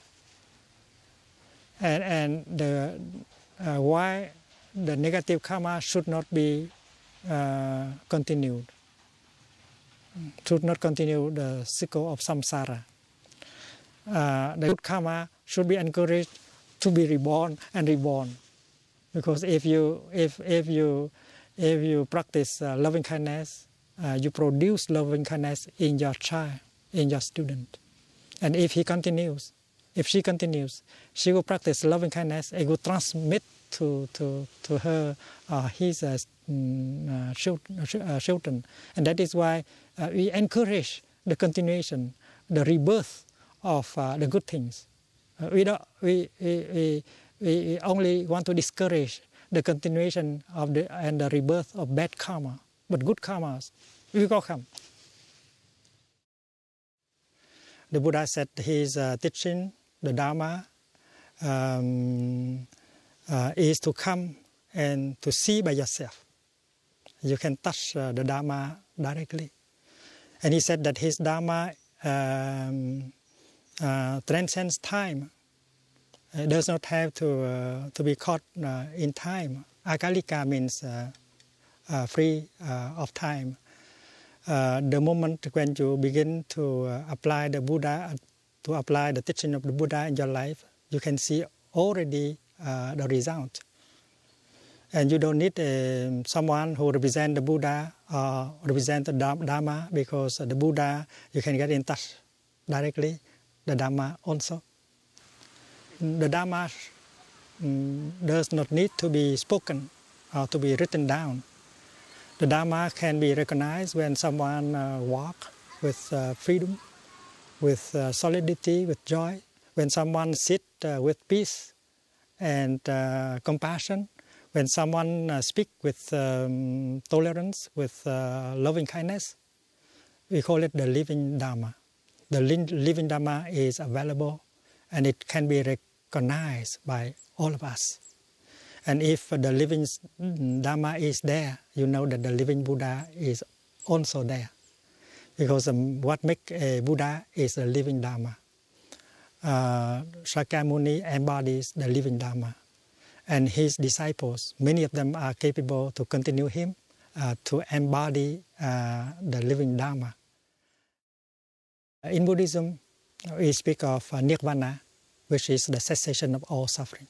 Nirvana, first of all, it means the cessation, the extinction of all suffering. But our suffering come from our wrong perceptions, avidya, misunderstanding.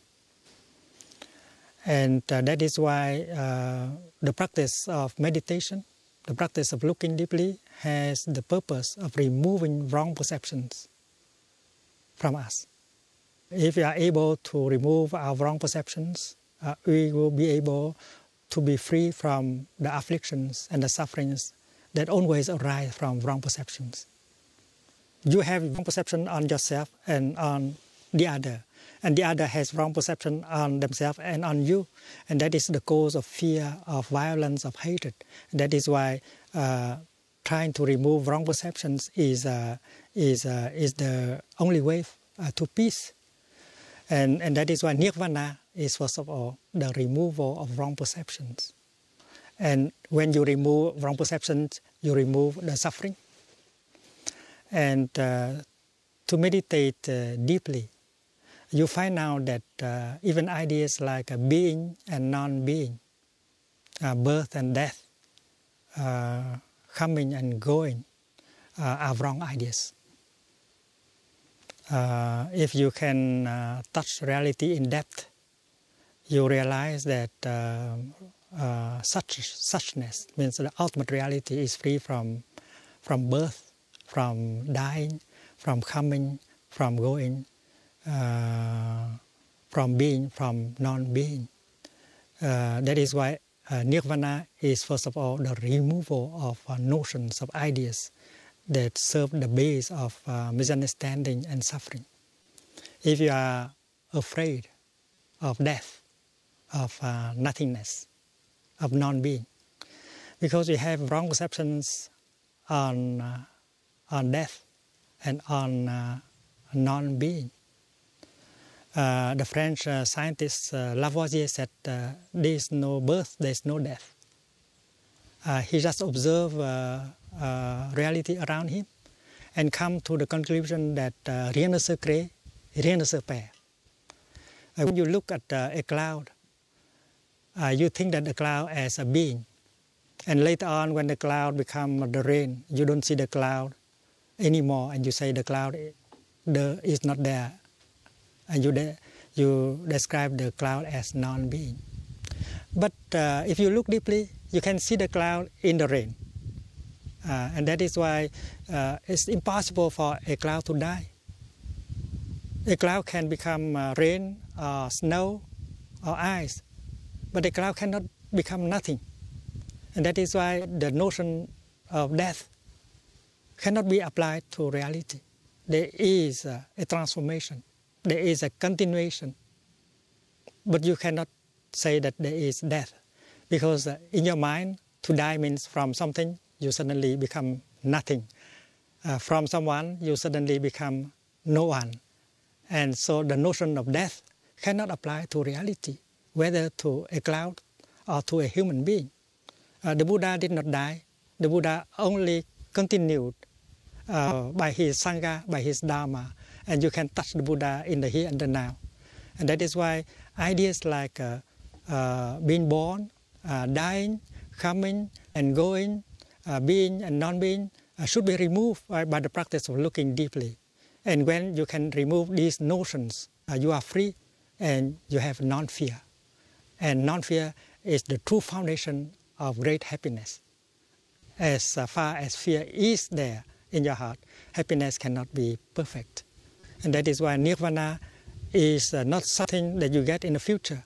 Nirvana is the capacity of removing wrong notions, wrong perceptions, which is the practice of freedom. Nirvana can be translated as freedom, freedom from views. And in Buddhism, all views are wrong views. When you get in touch with reality, you no longer have views. You have wisdom. You have a direct encounter with reality, and that is no longer called views.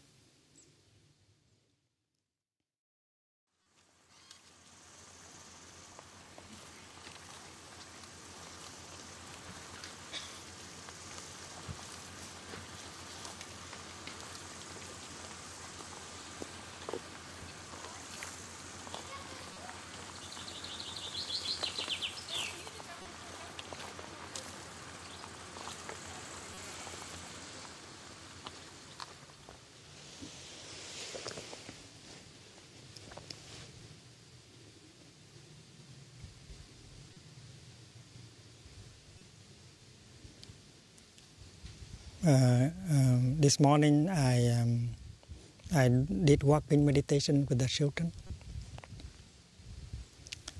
and although they did not seem to practice, they did not look serious in their walking meditation, but they really enjoyed. We were able to create the Pure Land during the walking meditation.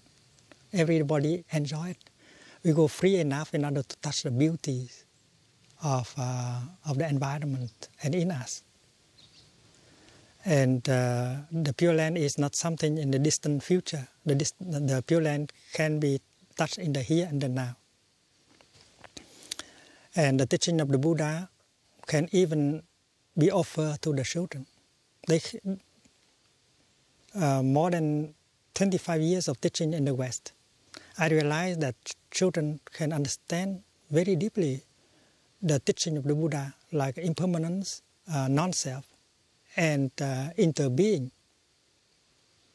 When I talk to the children about a cloud can never die, they understand. They can see that the cloud can only be transformed into the rain or into the snow. And when you hold your glass and you drink your tea, you can see that you are drinking clouds. And if you look into a river, you see nothing but cloud. And if you eat your ice cream in mindfulness, in wisdom, you see that you are eating cloud also. So these things are perfectly understandable to children. And I think Buddhism according to our studies and practice, can go perfectly with the modern science. And scientists and the Buddhist practitioners can collaborate in order to dig deeper into the nature of reality. And hopefully by that collaboration we can help remove more misunderstanding, more wrong perceptions, in order to give peace and brotherhood another chance. There is the view of eternalism.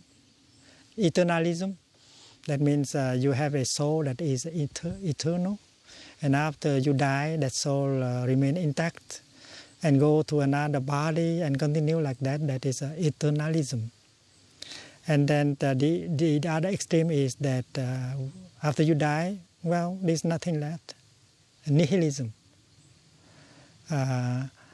And nirvana is the extinction of these two views, nihilism and eternalism.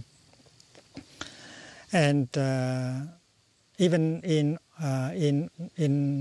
the life of a person, in the lifetime of a person, when you grow 10-year-old, you are no longer the same with you when you were 5. So you at 5 and you at 10, you are neither the same nor a different person. So the notion of same and difference should be transcended also. So if you don't see that kind of light, you don't really understand rebirth in Buddhism. You may get caught in the view of eternalism, and you are not different from traditions who hold a view that there is a immortal soul. In the light of the teaching, everything is impermanent. Nothing in the 5 skandhas can remain the same, exactly the same, in 2 consecutive moments. But nothing is lost. And creation in Buddhism means manifestation. And from nothing you cannot become something. So creation, if you look deeply, it is really a continuation of manifestation. If you don't manifest in this way, and then you manifest in that way, like the cloud and the snow. So if you get that, you are no longer afraid. And that is your supernatural power. Already, if you have non-fear, and then you are quite different from other people, because they are subjected to fear of dying, fear of being nothing. But with non-fear in you, with that deep wisdom in you, you become supernatural. You are no longer immortal, but you are not. You don't need to be a god, because a god is supposed not to be a human being. So to say that the Buddha has a supernatural power, that is true also. But he does not need to be a god in order to have that. He needs only to have freedom. Freedom from wrong views and freedom from fear. It's like birth and death are like waves. And you are riding on the waves of birth and death, and you go without fear. It's a wonderful. That is supernatural power. And the Buddha did not encourage his disciples to perform miracles. He said the greatest miracle is the miracle of teaching and transforming people. And that is a miracle that he do every day. Buddhist meditation is the practice of looking deeply into the nature of reality. Because if we don't have enough concentration, mindfulness, we cannot look deeply. We can be deceived by what we see and by what we hear. It's like science. Science is also an attempt to look more deeply. You look at the sky and you see a star. You believe very strongly that the star is there.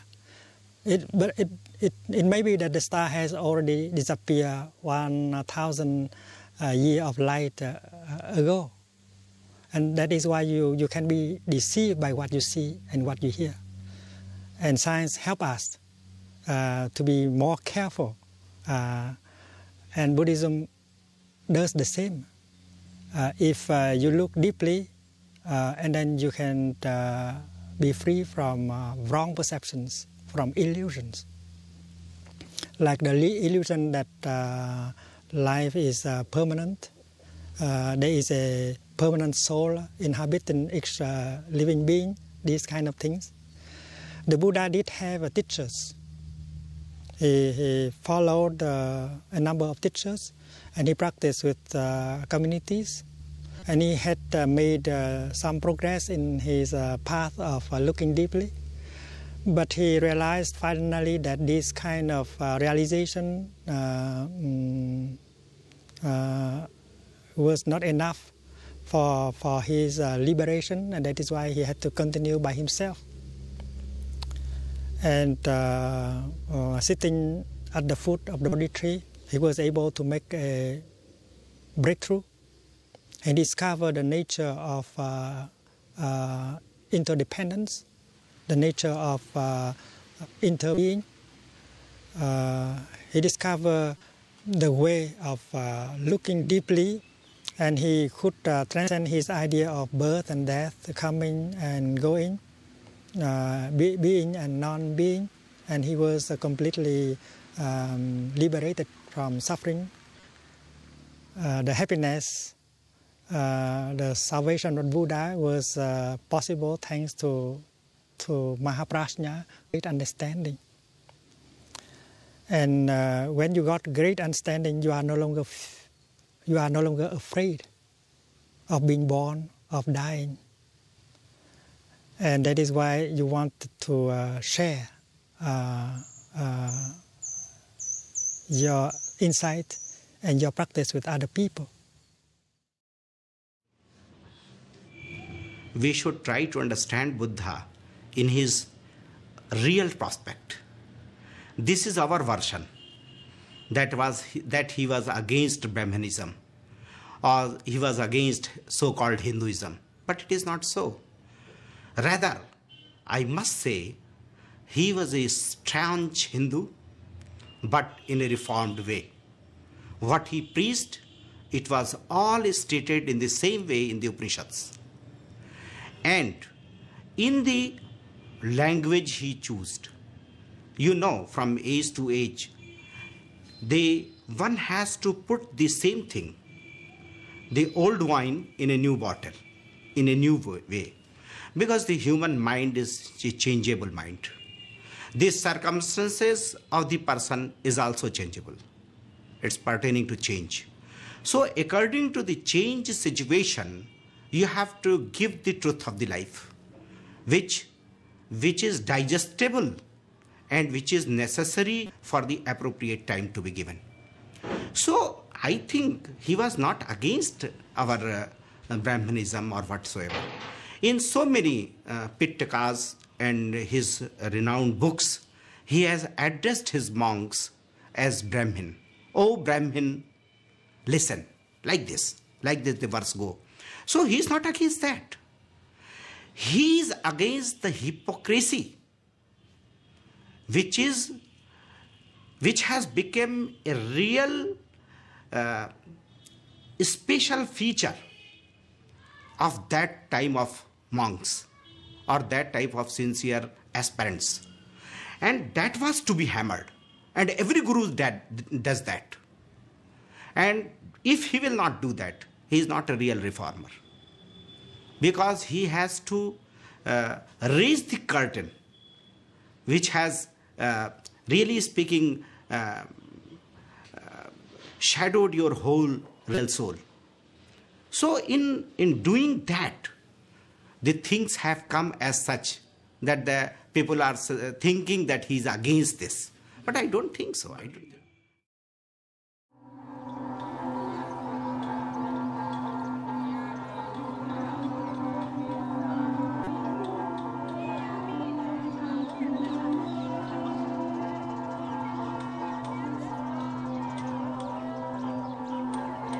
The place where the Buddha found enlightenment has ever since been called Bodh Gaya, or the Gaya of Wisdom. It is now the most sacred location in Buddhism. There is still a tree here, a ficus religiosa called the Bodhi tree. It is said to be one of the oldest trees in India.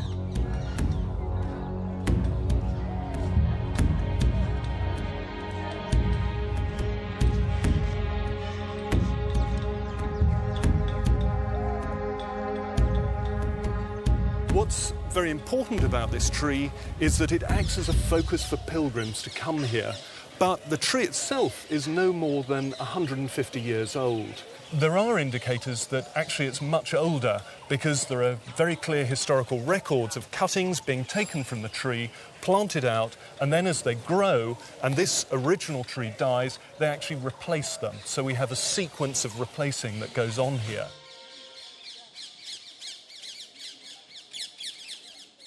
We also find historical records of the tree and cuttings from the tree being taken and sent to other parts of the Buddhist world. And one is recorded to have been sent to the island of Sri Lanka in the 3rd century BC. In one of the very rare occasions when early history, where Buddhist texts and archaeology actually coincide, within 50 years of that date we find coins actually depicting a Bodhi tree within an enclosure, giving very clear sort of support for such an idea.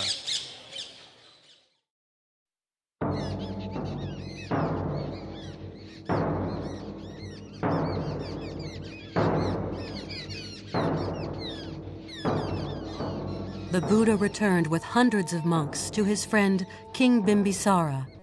Bimbisara immediately offered him land to build a monastery.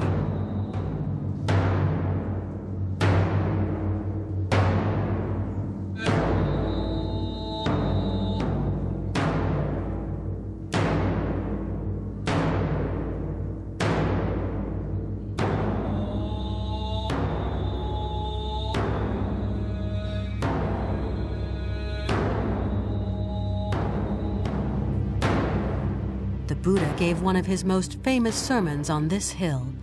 In the Lotus Sutra, the Sermon on the Perfection of Wisdom, he explained how every human being could become a Buddha.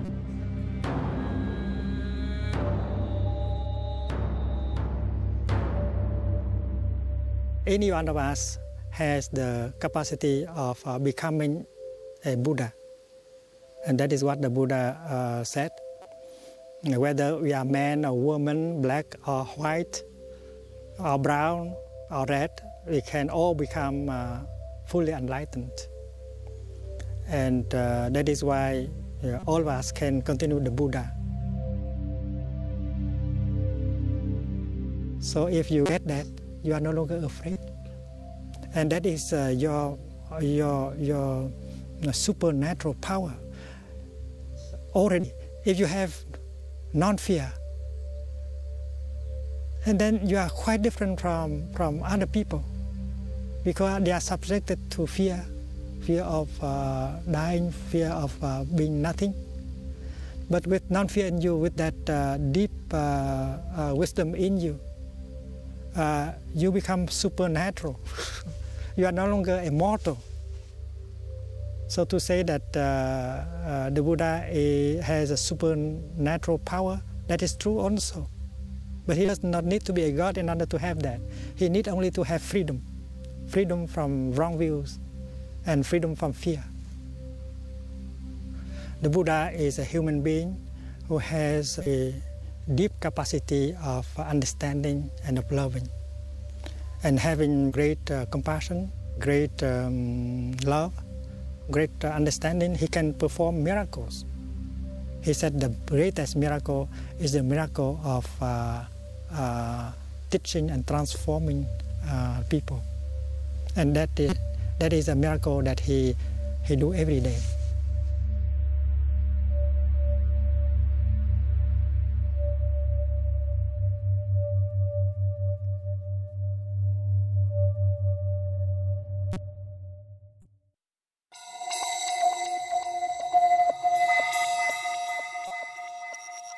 But how do we know what the real Buddha looked like?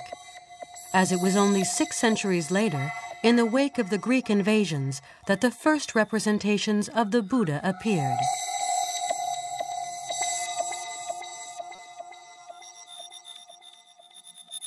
We actually have no representation of the Buddha from his actual lifetime, and it's not till the 1st century AD that we begin to get depictions of what the Buddha might have looked like. We find that he was very much against the image worship. So initially we find symbols were used for depicting the enlightened one, the Buddha. And he's depicted in some places as a wheel representing his sermon at Sarnath, other places by the Bodhi tree representing his enlightenment. In some places we have his footprint as well, or even the lotus representing him. And in this particular example, we have a picture of the umbrella representing sovereignty, the Buddha's rulership over earth and cosmos. And these were the very early symbols before any attempt to depict him as a human.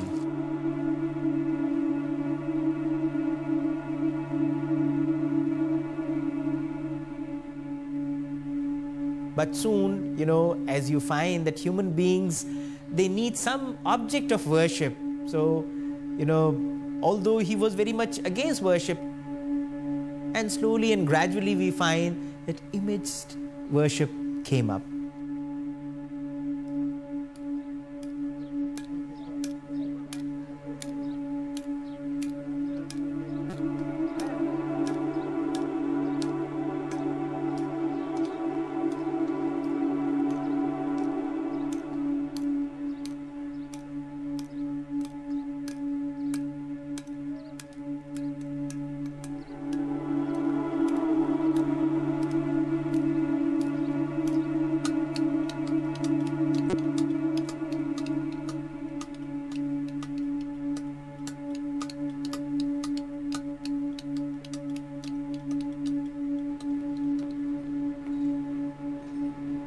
Certain scriptures claim that the Buddha was portrayed in his lifetime. A sacred book, the Lakhan Sutra, recounts that the first image of the Buddha was drawn during a meeting with King Bimbisara. Buddha your lifetime, yeah?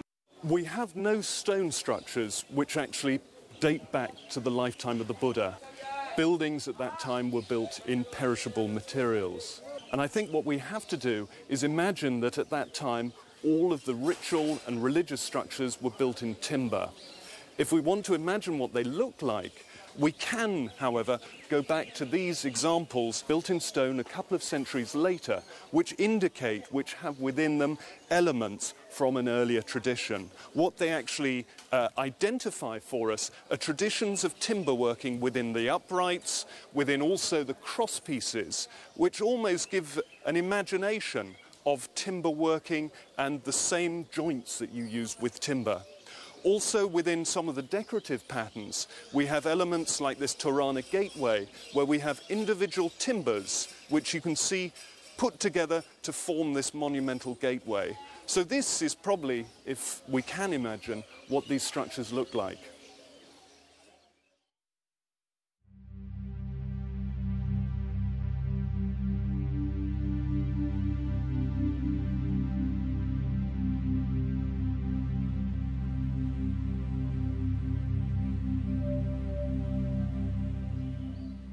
The stupa is one of the most common of Buddhist monuments that we find at sites associated with the life of the Buddha.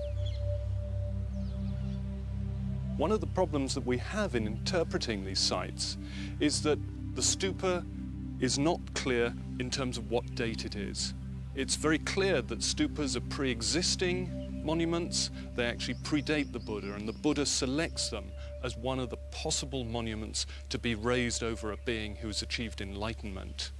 So to some extent we're unclear if it's the Buddha who's being commemorated by the stupa, or if it's commemorating one of the former Buddhas, or indeed whether it's a Jain stupa, since that tradition and sect also use stupas. So at this interchange where archaeology fails, many scholars lean towards oral tradition, oral history preserved in localities, to assist them in identifying the origins and identification of these monuments.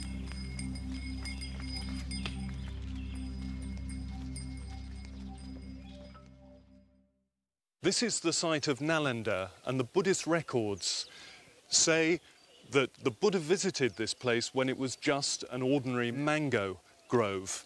It's also of importance to Buddhists because this is one of the sites associated with one of his chief monks, Sariputta. It's recorded that Sariputta was born in this area, he achieved nirvana here, and it's recorded that his corporal remains are placed under the large stupa behind me.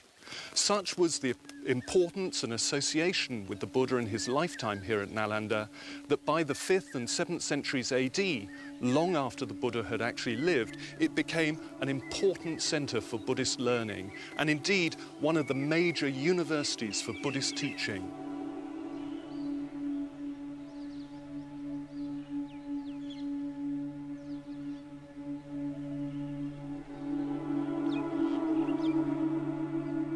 Xuanzang, the Chinese traveler, gave a vivid description about the place when he visited, and he gave about the curricula, what was being taught here, and what was the importance.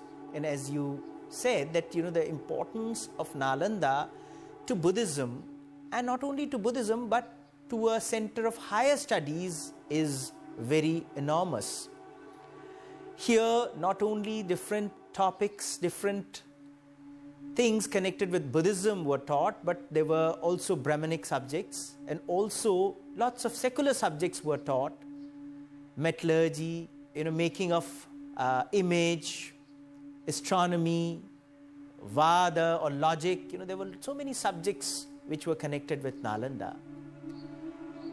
And we find that slowly and gradually people started coming from far off places. Nalanda was famous for centuries together, and it had a wonderful set of libraries. A library is a heart of any institute. So at Nalanda also we find that there were 3 great libraries, and it had wonderful manuscripts, not only connected with Buddhism but various other subjects.